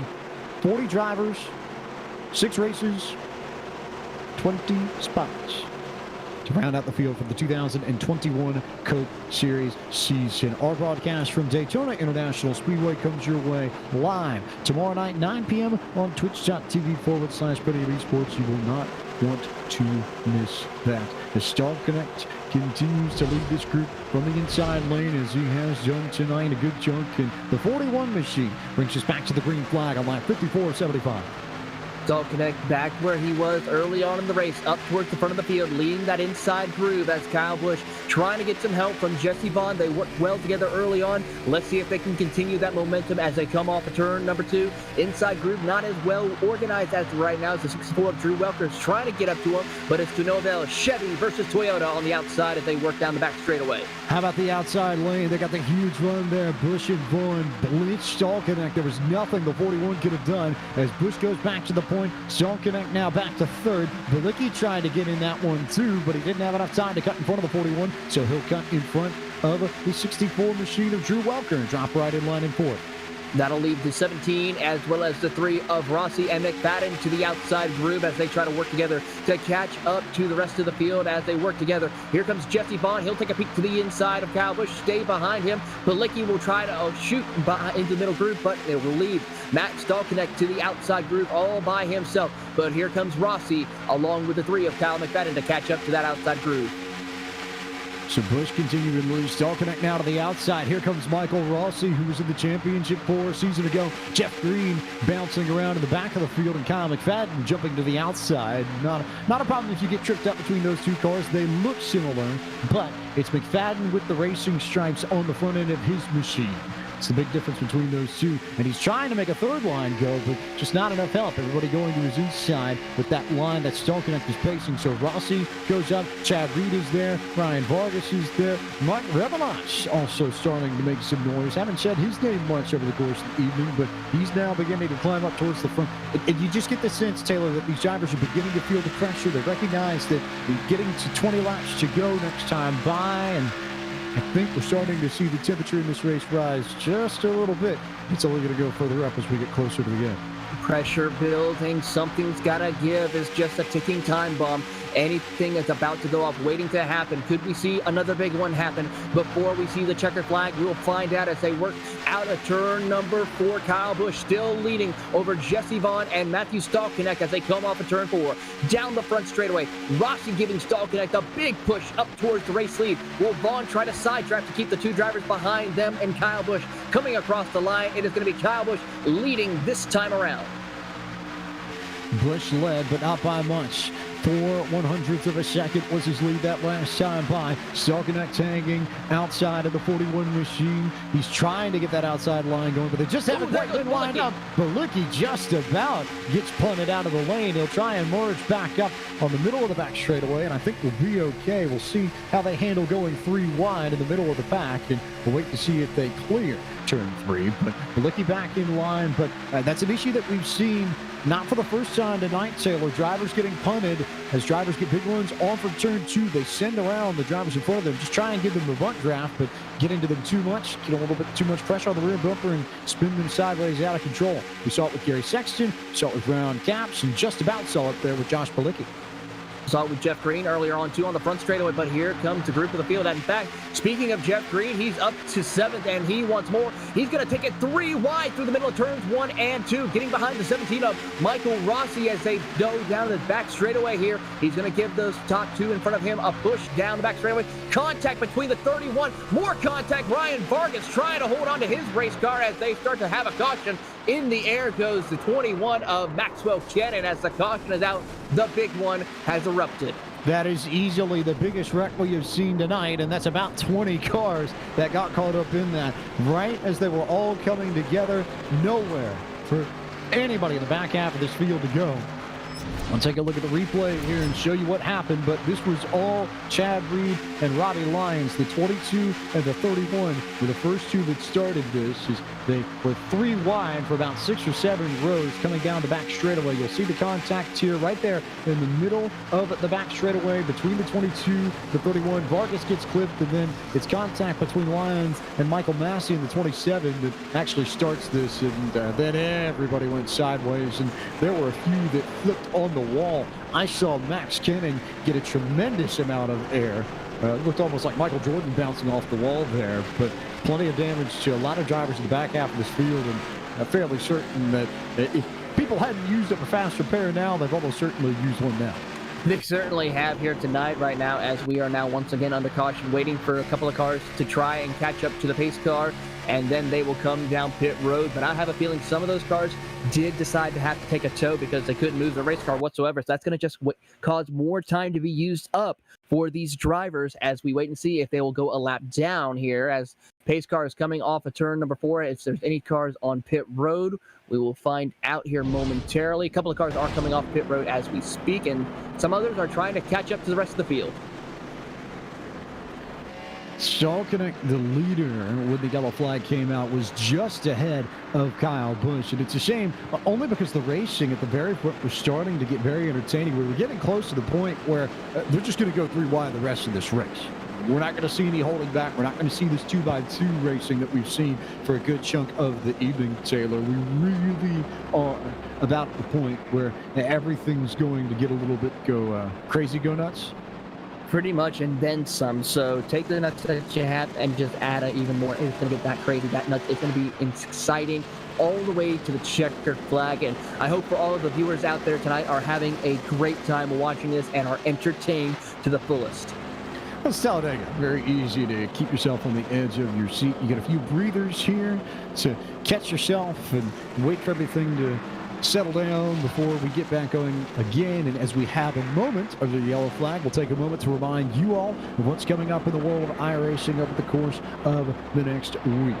We talked about the eNASCAR iRacing Pro Series opener that you'll see tomorrow night at 9 p.m. on twitch.tv/Podium eSports. And you will not want to miss the action from the World Center of Racing. Daytona International Speedway is where we are going to call home tomorrow night. And you are going to see some big names competing in that race. You've got Zach Novak from Richmond Raceway eSports, the 2019 eNASCAR Coca-Cola iRacing Series champion, racing in that series. He comes down for the Coke Series. Coming up for the Pro Series is Mr. DeYoung of VRS Grand Sim Sport. He looking to become become the first driver in the history of iRacing to compete in 5 separate World Championship Series. He's run in Rallycross, he's run the Open Wheel World Championship Series, and a few others on top of that, the Porsche eSports Super Cup, the Tag Heuer Porsche eSports Super Cup.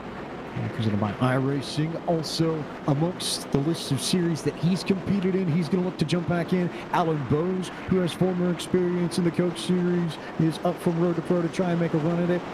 Landon Castle qualifying challenge winner Eddie Kerner, who got the big lap down at Darlington in May and won $10,000, will be part of that field. Derek Justice, Donovan Strauss, both streamers on Twitch. The inaugural champion of the Podium eSports Daytona 500, Seth the Merchant. Richmond Raceway eSports Driver Development Program member and the record holder for most championships and Podium broadcasts and series all-time, Garrett Maines, who's going to be part of that bunch too. Steve Sheehan, Santiago Tires, Brandon Cattell, who won the Coke Series race at Talladega at the end of September, just a few months ago. He's in the field too. A lot of heavy hitters that you're going to see. Plate racing once again tomorrow night, 9 p.m. Twitch.tv/Podium Esports, the place to be for that broadcast. Then next Monday night, it's another doubleheader, which will start with the Grit Ultimate Driver Challenge, round 2 from Eldora Speedway. Dirt track racing you'll see on Twitch.tv/Podium Esports at 7:30 p.m. Eastern before we are back on air here on Twitch.tv/Podium 2. Monday night racing going at it with the trucks at Las Vegas Motor Speedway, home track of a certain Kyle Busch that rides on the outside of the front row as it stands. And you'll see that broadcast at Twitch.tv/Podium 2 next Monday night, November 23rd, 9 p.m. Eastern Time. So big events, maybe not so many events as we've seen in other parts of the year, Taylor, but big events that have a lot of weight that will draw a lot of eyeballs coming the way of sim racing fans over the course of the next week. If you think about it, it's not the quantity of shows that we have here on Podium, it's the quality. It's the quality racing that we will be providing for you, the viewers, here over the next few weeks. And I gotta say, just make sure you set your alarms for all of these races coming up here over the next few days. James Pike, Taylor Burris, Ryan Bauer here to bring you the final 15 laps. Maybe.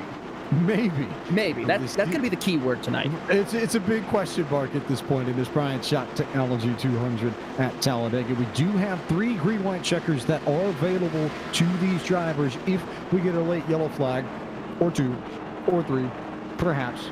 So we'll see. So perhaps we'll let things pan out. But as we go green flag racing, we're going to take a moment to step back and let you hear the sound of Talladega Superspeedway here on Podium Esports as we enter the final 20 laps of tonight's Bryant Shot Technology 200 at Talladega. We'll leave it to Matthew Stallconnect to get back on the gas pedal, bring us back to green flag racing, and bring all these Cup Series cars to full song.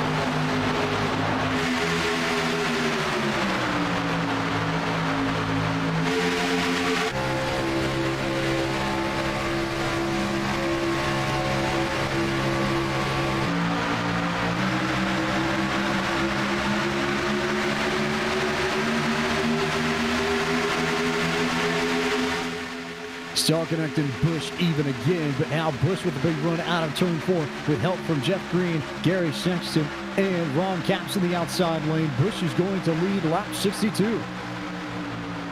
They certainly are, as Kyle Busch will take over the race lead from that Stallconnect as they go down into turns 1 and 2 right now. Gary Sexton getting a big help from Jeff Green as well as Ron Capps off of turn 2. Stallconnect to the inside of Kyle Busch.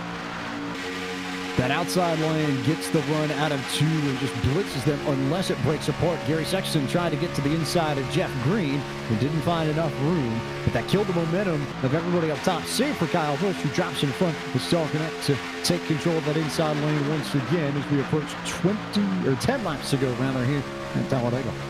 It's certainly going to get exciting here momentarily as we watch this battle as they come across the line.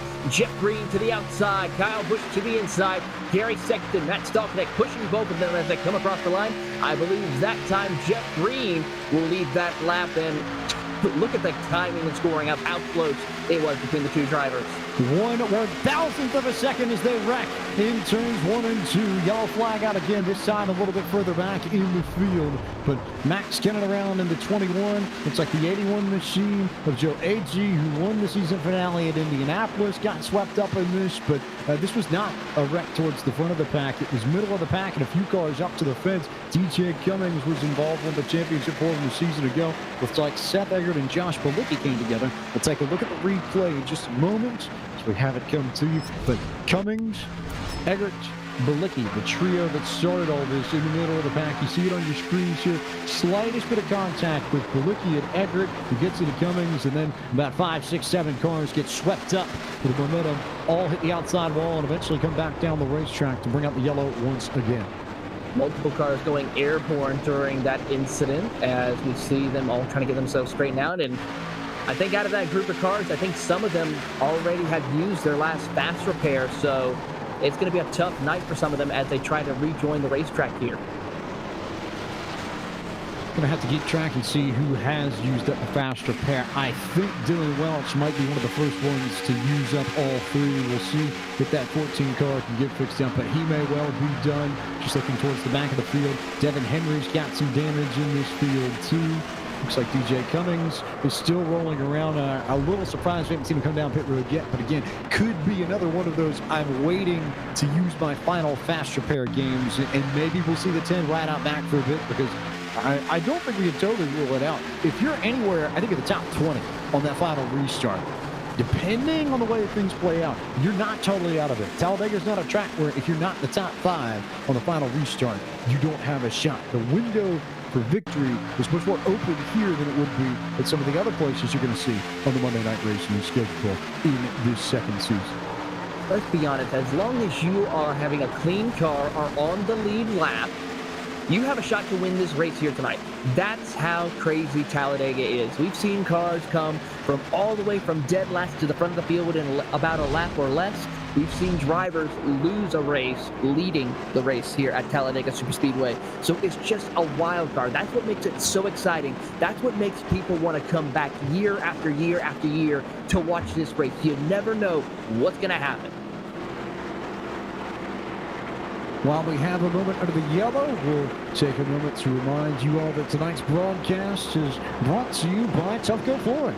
Tufco Flooring is an industrial flooring company specializing in custom floors and drains. Tufco doesn't believe in the one-size-fits-all approach, and neither should you. Tufco listens to your needs and requirements and develops custom solutions for every client. And for more information, you can visit their website at tufcoflooring.com. Cummings did come down pit road, did use up his final fast repair.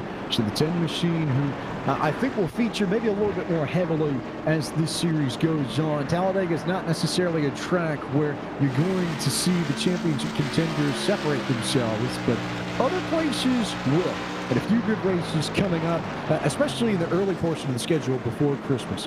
The Truck Series at Las Vegas is what will run next Monday night. We'll see that. And the entirety of the Monday night racing presented by Tufco Flooring season here on Podium eSports. Twin Ring Motegi with the IndyCars. We saw how great that race was in the IndyCar iRacing Challenge back in the spring on NBCSN in the United States. Wild Racing, Simon Pagenaud, Scott Dixon, Scott McLaughlin, all in the mix before there were a few incidents that took place, but there was a lot of fun that we saw there. The Super Late Models at Michigan also on the docket. That was a combo that was used in Wednesday night iRacing on Fox Sports 1 back in April. You've got the street stacks at the old Phoenix Raceway, I guess Phoenix International Raceway, the original scan from 2008 in iRacing on the schedule December 14th. That a combo that was used in the replacements iRacing series started by Cup Series spotters TJ Majors and Kevin Hamlin. And then we close out the 2020 portion of Season 2 of Monday Night Racing presented by Tufco Flooring with the modifieds at Martinsville, which we haven't seen in a while in real life, but thankfully the mods are coming back next year. It was announced earlier this year that the NASCAR Wheel and Modified Tour is returning to Martinsville and going to run an old school 300-lap race that was so special and usually run alongside the Valley Star Credit Union 300 that has become the biggest late model stock car race in the country.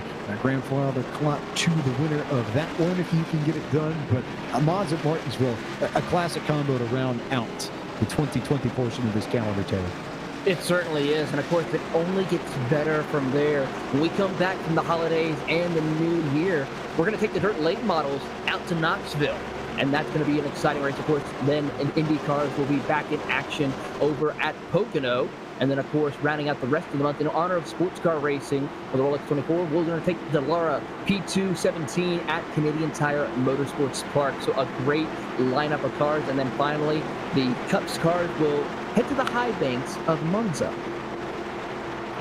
Cup cars at Monza. We saw how crazy that combo was. The Grid Ultimate Driver Challenge earlier this evening. I think we can only expect more of the same. And that's the final race before the playoffs begin for Monday Night Racing Season 2 show. It's a cutoff race. We will have everyone on pins and needles and then some. I think All-Star Race 2.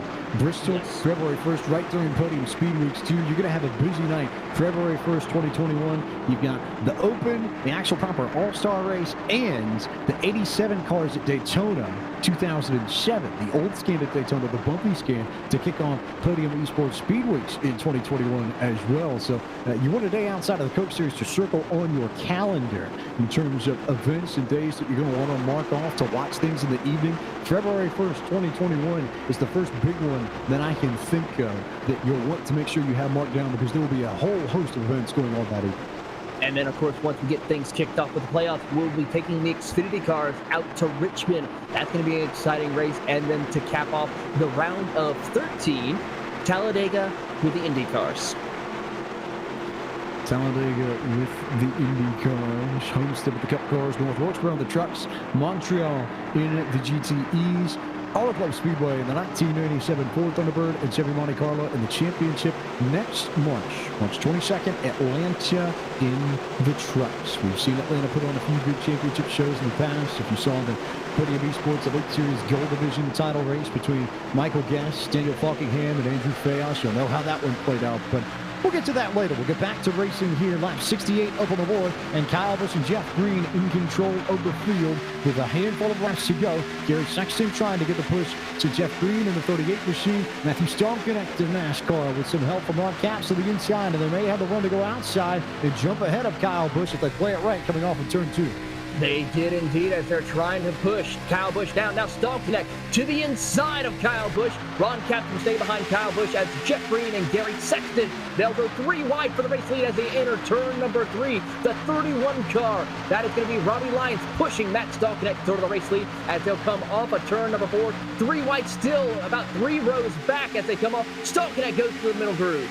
Stallconnect to the middle of the block. I think that's where you want to be if you're going to try and win this. That's where Brandon Cattell won the Coke Series race from a few weeks ago. It was the middle lane that got it done, but Kyle Busch does not square up with the 41. It gets the 41 sideways into Robbie Lyons. He goes, and the yellow flag will come out again as they all wreck. Besides Jeff Green, Gary Sexton, Nick DeGroot just snuck through that, but everybody else in trouble as Kyle Busch was not going to be the pusher. He wanted to be out front and just was not going to line up with the 41 of Stallconnect. I don't think he was quite happy when that happened, when Stallconnect just came right up in front of him, as we just saw that incident pretty much just explode amongst those drivers. But thankfully for 3 drivers, Jeff Green, Gary Sexton, Nick DeGroot, probably the cleanest out of those rest of the field as they were able to work their way through the incident.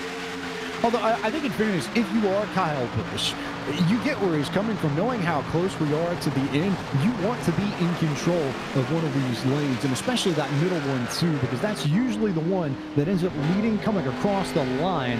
Just with the way the draft ebbs and flows here, you can be second or third down the back. But if you got that middle lane, you usually are set up better than anybody else coming out of the triangle across the stripe, leading where you need to. So that central lane is prime real estate to get that green flag racing. And I think Busch was fighting tooth and nail every way he could to try and get control of that middle. And he knew that if Starknet got in front of him, he'd have to fight his way around the 41 to get back to the front. And I figured that with 7 laps to go, didn't want to even risk it, but got the Starknet, turned him around and shuffled everybody around and picks up some damage as a result. He certainly does. He's got a little bit of damage to the rear of that number 51 Rowdy Energy Toyota Camry. So he may come down pit road to get that fast repair. I don't think he's even used it once tonight. So he still has 2 more to use if he decides to come down pit road this time around. Of course, no major damage to the nose of that 51 Toyota Camry, but for the most part, that rear end damage could be a little issue when drivers are trying to push him down the straightaways.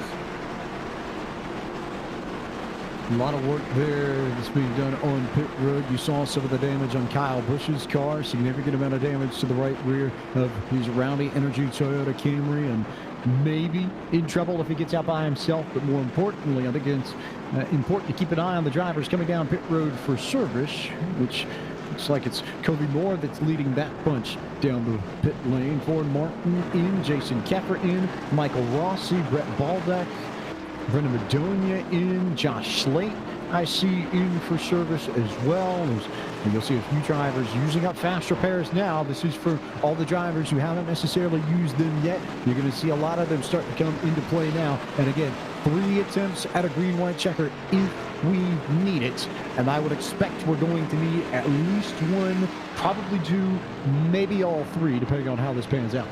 We certainly will find out here, but I agree with you 100%, James. We will probably see all 3 green-white checkers used tonight before this race is done and over with.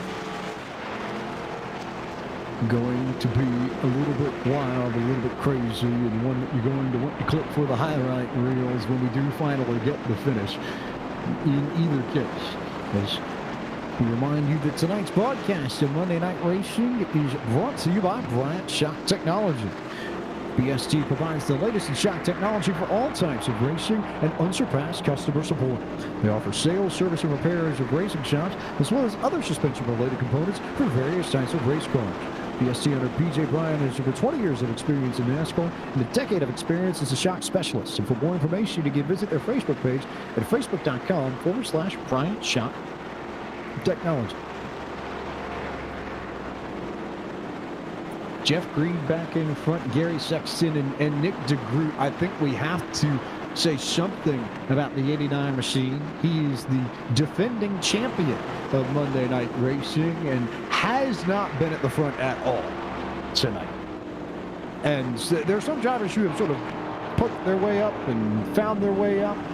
You think of Chad Reed's done it a few times. I know Greg Stump has done it a few times, but Nick DeGroot really has sat in the back and waited for his moment, and here we are coming to 4 laps to go, and surprise, surprise, the 89's up towards the front of the field with a shot to win this after starting 30th on the grid.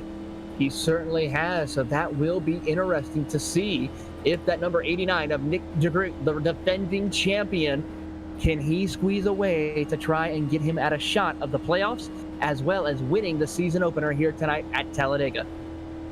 And DeGroot had all kinds of success in season 1. He picked up 6 victories en route to the title in the inaugural season of Monday Night Racing. He won the Cup car with the Roval at Charlotte Motor Speedway. He won the Indy cars at Auto Club. He won with the Street Stocks at Phoenix. He won in a Porsche 911 RSR GTE at the road course at Daytona. He won the Dirt Street Stock race at Eldora, and he won in the Super Late Models in Nashville.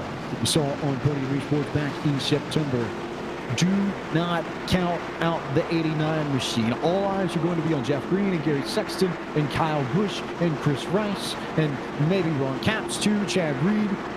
But Nick DeGroot might be the most accomplished and most skilled of these drivers so far as iRacing is concerned in this bunch.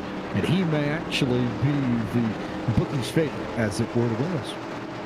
He certainly may be, as he is definitely going to try and give it his all. He's going to be starting to be inside, right behind none other than our race leader, Jeff Green, who knows a thing or two about getting around Talladega Superspeedway here in that number 30 Chevrolet. We'll see if he's able to maintain the race lead and hold on as we are getting ready to go. I believe it's going to be 2, maybe 3 laps to go once we take the green flag. Biggest thing I think here for Kyle Busch, you're not in control of one of these lanes the way you'd like to be, and you don't really have any established help. Not really anybody that he's worked with all that much. Gary Sexton is probably one of the best bets. Also running a Camry. Jesse Vaughn, if he can get back to the front, would be another one that Kyle Busch has worked with. But we haven't really seen dedicated partners all night long. They just sort of shuffle between one another. And you would think at some point you would have seen a few of these drivers try and link up and figure out the co-opetition aspect of this. But I really think drivers could line up with just about anybody. If there are pairings that have been made, they've been made in the back of the pack. And we're going to find out just how good they are now that they're at the front in this restart, which could be the final one. Could is the key word. That is going to be the key word of that could. It's going to be that word as we await to see when will Jeff Green fire off. Pace car makes the hard left turn down pit road, probably the safest and the cleanest car out of all the cars that are out on track tonight. Big moves here coming for Jeff Green, for Gary Sexton, for Nick DeGroot and company. We'll see who does what. And if we get back to the line without another yellow flag as Green leads us back to the line with 3 laps to go in this Bryant Shock Technology 200, the season opener for Monday Night Racing, presented by Tufco Flooring. They are all over the place already from about 10th on back as they try and scrap and claw their way to the front. But Jeff Green's got a good run here with Nick DeGroot to his inside. Josh Balicki is trying to fight his way up. Here comes Steven Ellis down to the inside, and Kyle Busch too to lead Gary Sexton hung out to dry on the outside. Kyle Busch struggling a little bit to see if he can catch up to that lead group of 3 in front of him, but with that damage, it's going to be difficult. Gary Sexton now slots into that 4th position into the inside lane, allowing Kyle Busch to make ground onto this lead pack as they come out of turn number 4. Ryan Vargas with a head of steam trying to work with Rob D'Amico, but it's not working out just yet as they come off of turn 4. 2 laps to go when they hit the stripe. If they hit the stripe before we get another yellow flag, and the front 5 or 6 are all single file. They're trying to make this a race amongst themselves. Vargas is alongside D'Amico, and those 2 are trying to make it a fight once again. We'll see how well this field gets bunched up in the next 2 laps or so. But Jeff Green still in control ahead of Nick DeGroot. He is definitely trying to make it work. Jeff Green holding strong over Nick DeGroot, but here comes a big issue towards the back half. Matthew Stallconnect going 3 wide and trying to push a couple of cars out of the way. Kyle McFadden was one of them as that outside lane starting to get a little more organized. Kyle Busch beginning to fade. Ryan Vargas beginning to charge, and he's got help from Ford Martin with him. Stallconnect is there too. They all drop to the inside. 2 cars though hard on the wall in 3 and 4. Yellow flag is out. First green light checker will be out here. I think Chris Rice was one of the ones that went sideways, but there were about 3 or 4 that went up in the air and got a significant shunt into the outside retaining wall in the middle of 3 and 4. We'll take a look at the replay in just a moment, but Rice is indeed one of the drivers involved. You see it here on your screens coming down the back straightaway. They were 3 abreast here, just trying to fight for any sort of space whatsoever with the laps winding down, and it was the 21 machine that got into the back of Chris Rice. Max Kinnon just got the 16 turned around, was trying to give him the bump late in the race like we've seen, and got into Rice, sent him around, collected Gabe Wood and a few others as well. I hope Chris Rice was not having a VR headset on, because that would have probably made you a little bit sick when you're spinning around like that, especially upside down. But he's probably going to have to use a fast repair now. And for some of these drivers who are struggling, we saw how Kyle Busch was out on track struggling for pace. It's going to be a tough one, but I have a feeling it might be a good idea to come down pit road to get that fast repair and use it. If you've got a fast repair, now would be a decent time to use one. The question is, do you have one? Are you lucky enough to still have one, or are you stuck in a place where you run out of them? We know Dylan Welch and Devin Henry are out of them entirely. I'm not certain where Michael Rossi and Joe Agee stand, but they've got damage. Josh Balicki, I think, might be out of them too. Chad Reed, I think, just now coming back up the song. He's used one of his fast repairs and may have another one in the bag. But again, it's a big question that you have to ask. And now here's an even bigger question that we're going to have to ask. What can Kyle Busch do from the back of the pack? He's coming down pit road, presumably to repair the car. But a big call from the 51 to pull himself out of the front and see if he can charge from the back to the front and maybe evade something on a green light check. Well, he is a 2-time NASCAR Cup Series champion. I'm pretty sure he has something up his sleeve where he will provide some great racing these final 2 laps. If we have just final 2 laps, we still have 2 more green-white checkers we can use tonight. We'll see where he's going to line up once we take the white one to green here momentarily. But right now, a lot of cars still staying out on the racetrack. As I'm trying to see, Kyle Busch is one of the cars who went down pit road. Jason Kepler stayed out. Maxwell Kennan come down pit road. Seth Eggert in that 45 staying on pit road as well. Chad Reed did not come down pit road. I'm seeing a couple other cars decided. Gabriel Wood in the 6th, also Robbie Lyons on pit road as well. Well, I think it completely changes the strategy for Kyle Busch, and that's the interesting thing about this. You come down pit road now, you're not going to be fighting for the lead right in that pack and trying to win the race the way he was. He was there before this yellow flag, but now that he's come down pit road, clean car he's got, which helps. But now you're going to be looking to pick people off here, and I think if you're Kyle Busch, you're hoping that you get a few green-white checkers, you're hoping that you get a few wrecks, so that on that last green-white checker, you're up in somewhere about 10th or so, and you're close enough to where you can do something and race your way back into this. He'll need help, but you come down pit road now, I think you're banking on the help, and that to me, I think, is the strategy that Kyle Busch is trying to play out here. It certainly is the case, and of course, a lot of people know how well Kyle Busch ran up towards the front of the field the entire race. So I'm pretty sure some drivers who were towards the back half of the race all night, they might want to work with Kyle Busch to get up to the front of the field to have a good run here tonight at Talladega. Maybe not win, but a top 10 finish for them in the point standing to help get them a spot in the playoff. That would be a big help for them as well. Would be, because you get a win, you automatically get a spot in the playoffs so long as you start 6 other races in the Monday Night Racing season. So you could already start thinking about championship implications if you get the victory here tonight.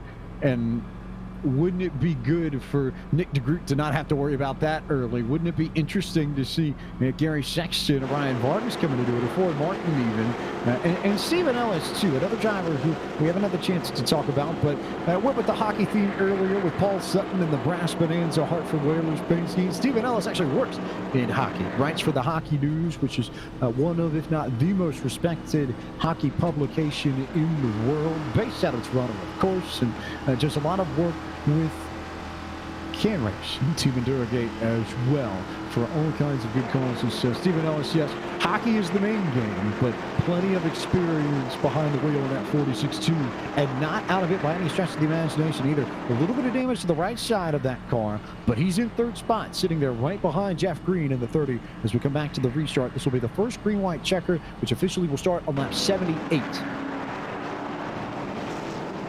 He's certainly going to give it everything. He's going to be looking for his first career win here on the Monday Night Racing Series here, as he is going to try and see if he can get around Jeff Green, who's also, looking at my results right, he also is looking for his first career win on the Monday Night Racing Series.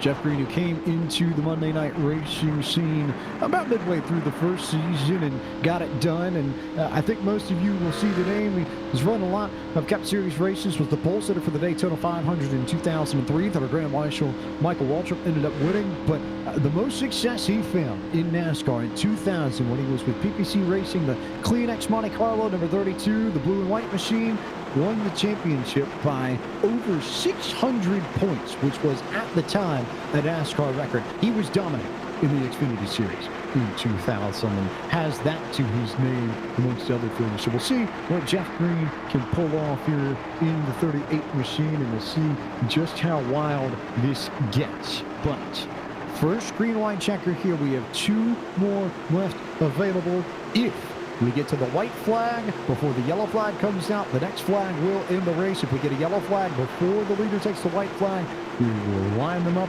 and do it again. Jeff Green, Nick DeGroot, Stephen Ellis, Gary Sexton, Ryan Vargas, your top 5. Ford Martin, Matt Stalkenek, Chris Wilner, Rob Demico, Kobe Moore, your top 10 for what could be the final restart in this Bryant Shot Technology 200 at Talladega. Emphasis on the could be, though. We might not be done with restarts just yet. Jeff Green gets the green flag. He's off and away. DeGroot gets a pretty even restart, but Green will nose ahead slightly with help from Stephen Ellis. Ryan Vargas there on the inside, too. Stalkenek to the inside, while Sexton and Ford Martin work to the outside. And Chris Wilder in the 34. We haven't seen him much towards the front, but he's made his charge and is now the fourth car in that outside lane as they come into the back straightaway with a lap and a half to go. Watching Kyle Busch right now, he's already breaking inside the top 20 just about as he works around a couple of drivers, working around the 27 of Michael Massey's, as he is definitely on the move right now as they work their way down the back straightaway here into turn 3 and 4. What a race here for watching Kyle Busch.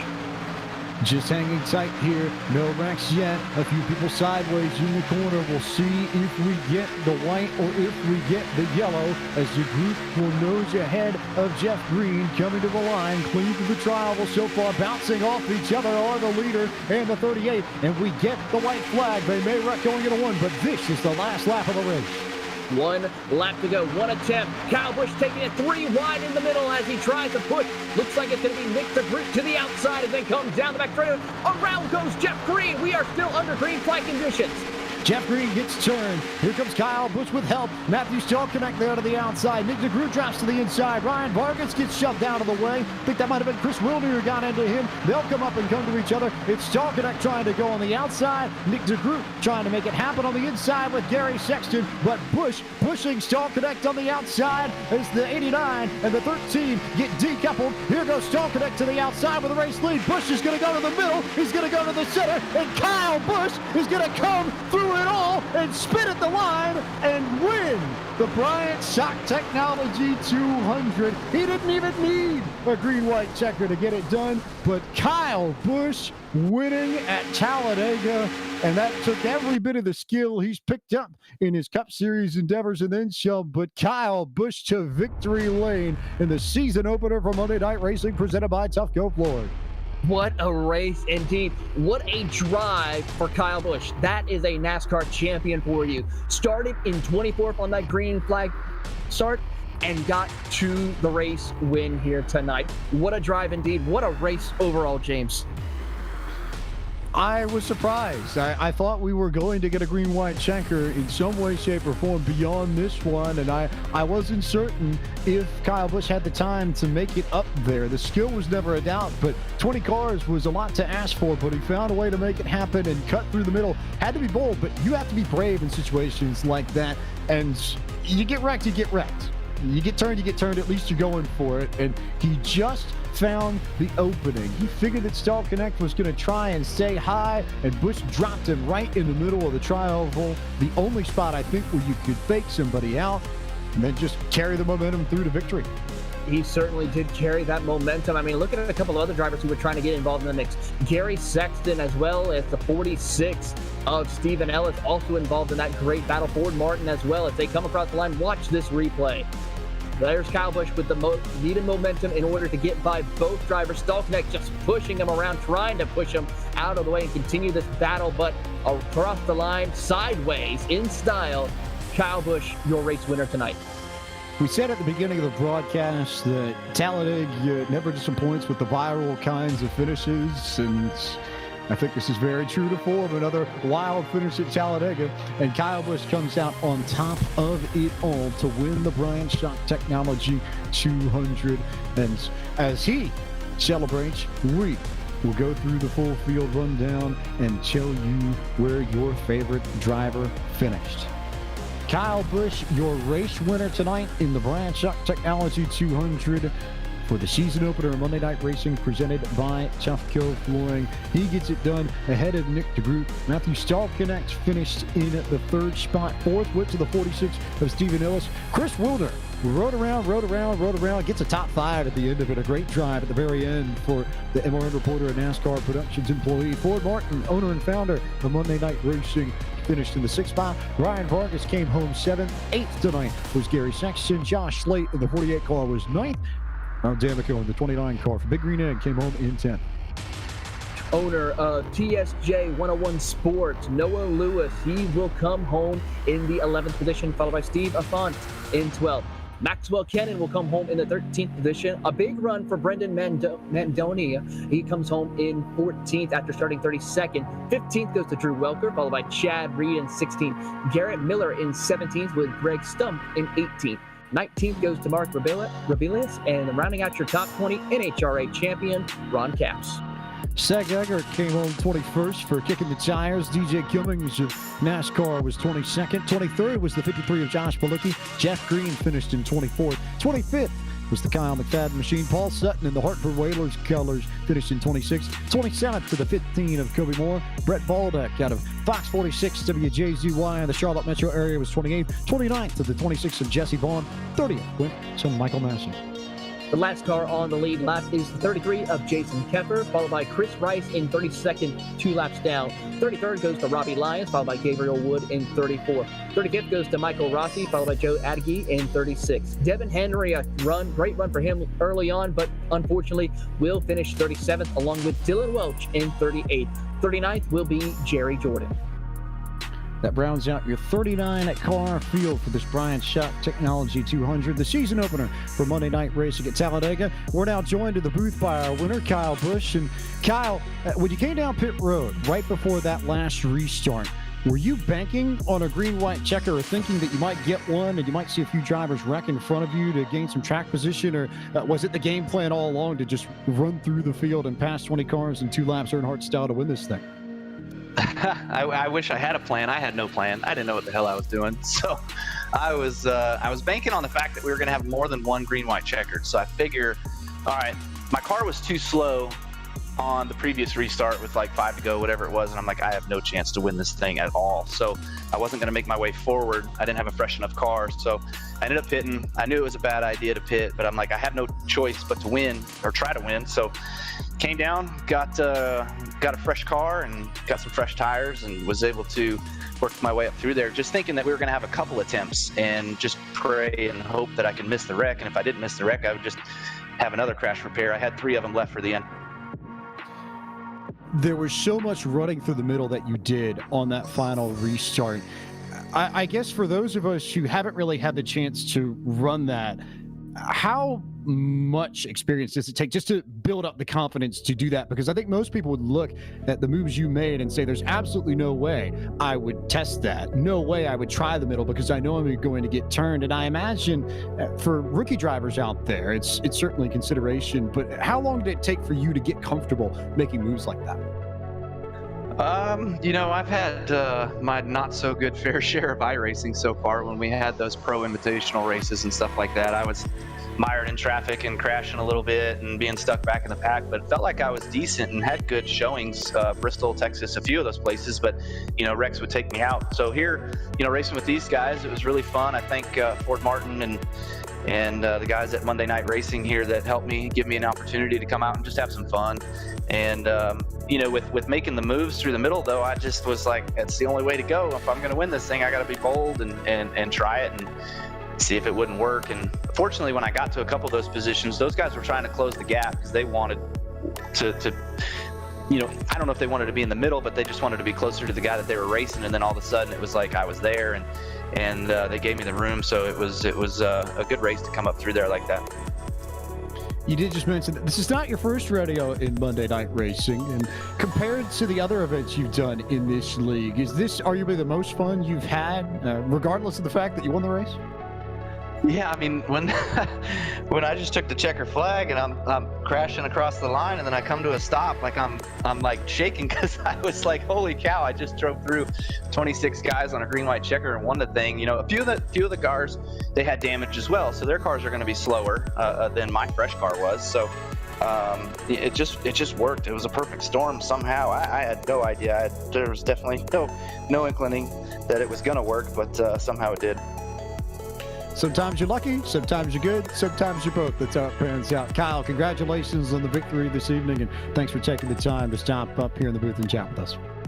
Right on, absolutely. Appreciate it. Look forward to being back in a couple more times. It's Kyle Busch, your winner in the 51 Rowdy Energy Toyota Camry tonight of the Bryant Shock Technology 200 at Talladega. And from Kyle, we turn to our runner-up. The defending champion of Monday Night Racing gets his defense campaign off to a good start. With a P2 finish, Nick DeGroot is with Taylor Burris. Here with Nick DeGroot finishing in P2 tonight here at Talladega. Nick, you had a kind of up and down night. Started towards the back of the field, but was able to climb your way up to where it counted most and come home P2. How was your race out there for you on the track? It was all about survival. We had a huge field of drivers here, and yeah, me and my teammates, Joe Agee, Kobe Moore, and Brendan Madonia, factory back bunch, we were just hiding in the back, protecting our quick repairs, waiting until about 20 to go, and they were like, all right, we'll march forward. And by the time I got to the front, the rest of them didn't make it. There was a lot of chaos. I got really lucky, and yeah, the finish there, I needed Gary to stay right on my bumper, and he did the best he could, but Kyle was flying there with Matt. They had a huge run, and yeah, it was a hell of a finish, hell of a race. It certainly was, but it's a good way to kick you off for the playoff and get things rolling for you. What are you most looking forward to as we continue through the season? Racing with Kyle again, because that's the third time I've raced him, and we've been 1-2 in every race he's entered in this league, and he's got 2 wins on me and I got 1 on him, so I'm looking forward to settle the score next weekend at Las Vegas. But I'm also really looking forward to the IndyCar races, Motegi and Pocono, because I just know that's where I'm going to excel more than any other place, and I think we can lock ourselves in the playoffs with wins there. Won't even have to worry about points. Of course, actually the IndyCars will be at Talladega later on in the season, I believe, during the playoffs. So you can kind of redeem yourself at Talladega later on this season. So before we let you go, Nick, and celebrate this podium finish, who would you like to say thank you to? Just first and foremost, Kobe Moore. He put an awesome 4-car team together here last minute. Really helped to have those teammates you can rely on. Had some really cool paint schemes, and yeah, just thank him. Thank everything he's done here with the team. Check out our Instagram at Factory Backed, and yeah, just look forward to the next one. Can't wait.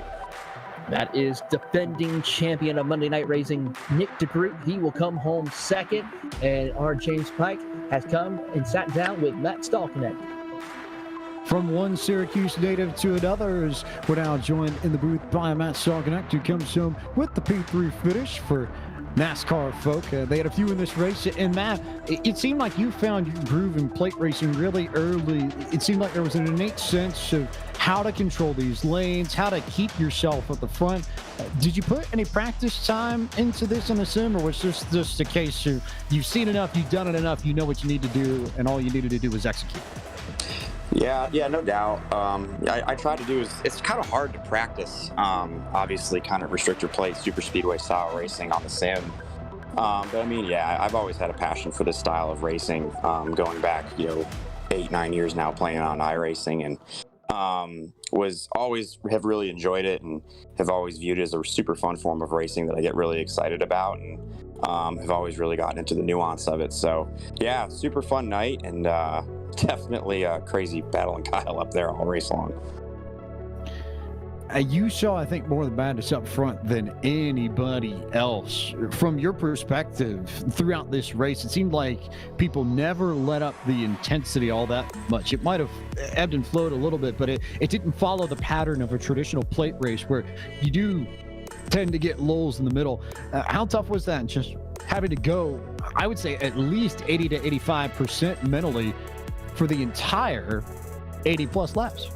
No, I think you nailed it. I mean, I was kind of thinking for those first few laps, we had Kyle, myself, and a few others up front, and we were being pretty orderly, and then I think we had that first caution, and then after that, I mean, people were working both lanes, and Kyle and myself were kind of the first ones to kind of start working both lanes, and once drivers were kind of going up and down and kind of doing the elevator routine up top, it was hard to get everybody to calm down, because once drivers would start blocking that top lane, which had so much momentum coming from the top, it would shuffle the field up, and that would just create more runs. And then once that kind of that routine starts, it's hard to get everybody calmed down, and it's a short race too, and I think that's a pretty big factor. I mean, once we hit about 40 to go, I think everybody knew that you need to maintain track position and do whatever you could to kind of maintain where you could up front. So yeah, I think that was by far a way more intense race up front than I anticipated it was going to be. It's a slightly different kind of racing next week, though there are some similarities between the Cup cars at Talladega that we saw tonight and the trucks at Las Vegas, which will be featured next Monday night. So what do you carry over from Talladega into Vegas? What sort of momentum, experience, what do you take from this race to make you a little bit better out in the desert next Monday night?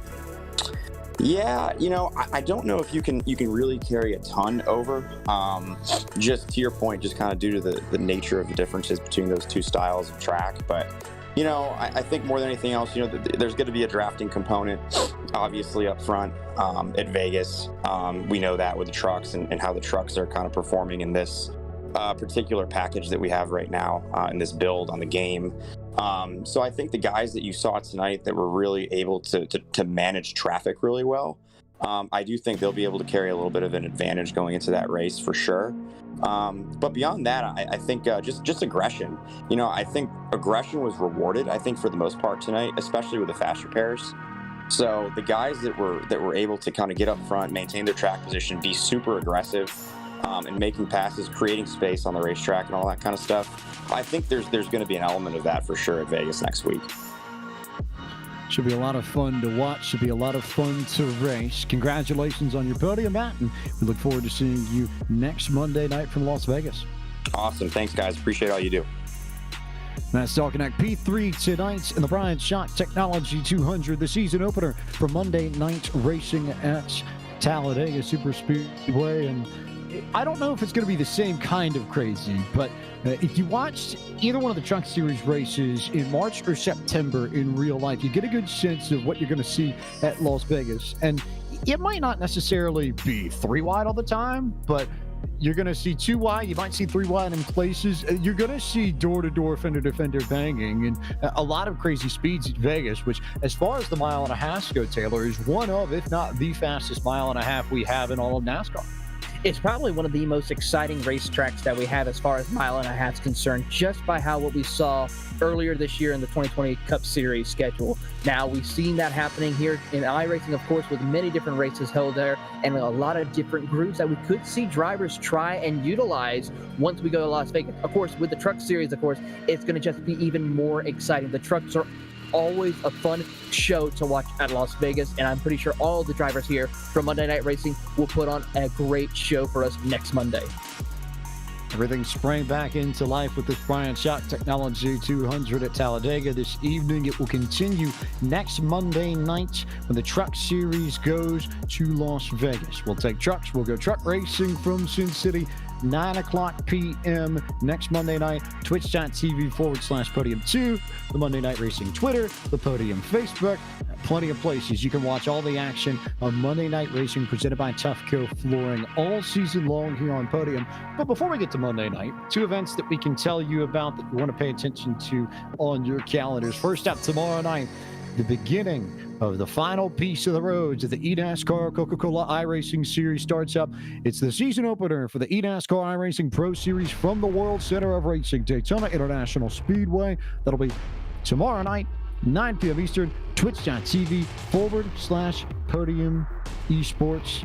Then, next Monday night, we're back on with the doubleheader. It's the Grit Ultimate Driver Challenge from Eldora, 7:30 p.m. Eastern, next Monday night on twitch.tv/Podium eSports. And then we're back at it with Monday Night Racing from Las Vegas in the trucks, twitch.tv/Podium2, 9 p.m. Eastern, November 23rd. The date you want to set on your calendars for the second race of the second season of Monday Night Racing presented by Tufco Flooring. Now joined in the booth by Ford Martin, owner and founder of MNR. And Ford, I think this race was everything you could have asked for in a season opener and then some. From your perspective, what was it like? Man, I tell you what a race. And the best part, I think, of it all was not just the actual race. It was the fact that we had Ron Capps and Kyle Busch in the same Discord channel with me during the race. And Kyle let out a big woohoo when he crossed the line. It was awesome to hear, because he was pretty bummed out when the last caution came out because his car was junked. He had to come to pit road, and I was telling Kyle, come join me on the top, give me a push, but a typical Kyle Busch fashion, he don't want to push nobody to the win. He wants to get it himself. And I tell you what a race. That was so much fun. But first of all, I can't thank Tufco Flooring, BST Shocks enough. Everybody that helps this league do what it does, and that's so successful. Obviously Podium for helping us out here today, but what a race. It was outstanding. How do you carry on like this and keep the momentum going at Las Vegas in the trucks? That's the biggest question, because it's a different challenge, but it's still a similar kind of challenge. Maybe remove the 3 for 2 wide, but you're still going to be pretty quick around Vegas. It's a fast track. Yeah, and actually Kyle once he finished the interview with you guys, he said, "Where are we at next week again?" And we said, "We're Trucks at Vegas." And he said, "Oh boy, yeah, I'm there for that." So he's excited about it. I'm excited about it. Vegas Trucks always put on a good show, and I think it'd be a little more tame than what we had today. I mean, I don't know. It could be a little more wild. You never know. But I hate that this was a really wild race to start the season, because now I feel like you have to top it now for the rest of the year. So, but I think that's a good problem to have. But wow, it was pretty outstanding to be Ron and Kyle on the same Discord channel. They were going back and forth a little bit, so it was a blast. It was a heck of a race, and we're glad Tufco and BST could be a part of it, and Podium as well. We really think that Kyle Busch is going to miss up the opportunity not only to compete at his home track, but to also go 2 for 2 and keep everybody else locked on a victory lane. I think not, but we'll see how it pans out next week. So we'll let you get to prepare it and get yourself ready, get some practice sounding for it. But thanks for the time up here tonight, and we look forward to seeing you next Monday night. Yes, thank you guys. I appreciate it. Be sure to follow us on Twitter at Mon Night Racing, short for Monday, at Mon Night Racing. And be sure to check out Tufco Flooring at tufcoflooring.com and BST Shocks on Facebook. And the Monday Night Racing Facebook page, too. Can't forget that one. Yep, there we go. We'll go for that, too. Ford Martin there, the owner and founder of Monday Night Racing. And we'll turn back to Taylor Burris. Final thoughts here on the season opening Bryant Shock Technology 200 from Talladega before we sign on. Well, one thing's for certain, as what we just saw here at Talladega was excitement. And as we look throughout the entire schedule, you have a wide variety of different cars to choose from and different tracks to race at. And if anything, what we just saw at Talladega was just a sliver of what we see this season is going to be a season to remember for Monday Night Racing. I'm looking forward to it, watching all the action here this season. And can anybody stop either Nick DeGree or Kyle Busch throughout this season? We're going to find out. You figure that this would be the harder one for Kyle Busch to win because it is a plate track, because there is luck involved, and now you give him the opportunity to go to Las Vegas in a truck and win, which he's only done a few times before. Well, he only has the most wins in the Camping World Truck Series, of course, and of course it is a home track for Kyle Busch. We'll just say best of luck to the rest of the field, and we'll see how it pans out next Monday night, 9 p.m. twitch.tv/Podium 2. That's the place you want to be when the trucks go to Las Vegas. It's time for us to sign off here on Podium eSports from our season opening broadcast to the Bryant Shock Technology 200 from Talladega Superspeedway to kick off season 2 of Monday Night Racing presented by Tufco Flooring. So for everybody at Monday Night Racing, Ford Martin and Paul Sutton, for our team at Podium eSports, Cisco Scaramuzza, Gary Sexton, John Theodore, our producer Ryan Bauer, Chapman Zach Johnson, and for Taylor Burris in the booth, I am the voice of Podium eSports, James Pine. Thank you so much for watching Podium eSports broadcast of Monday Night Racing presented by Tufco Flooring. We now send you over to TK's channel, Tony Kanaan. We'll see what old TK's up to. I know he's been running some road course stuff over the course of the evening, and we'll see you all tomorrow night, 9 p.m. Twitch.tv/Podium eSports for the beginning of the eNASCAR iRacing Pro Series from Daytona.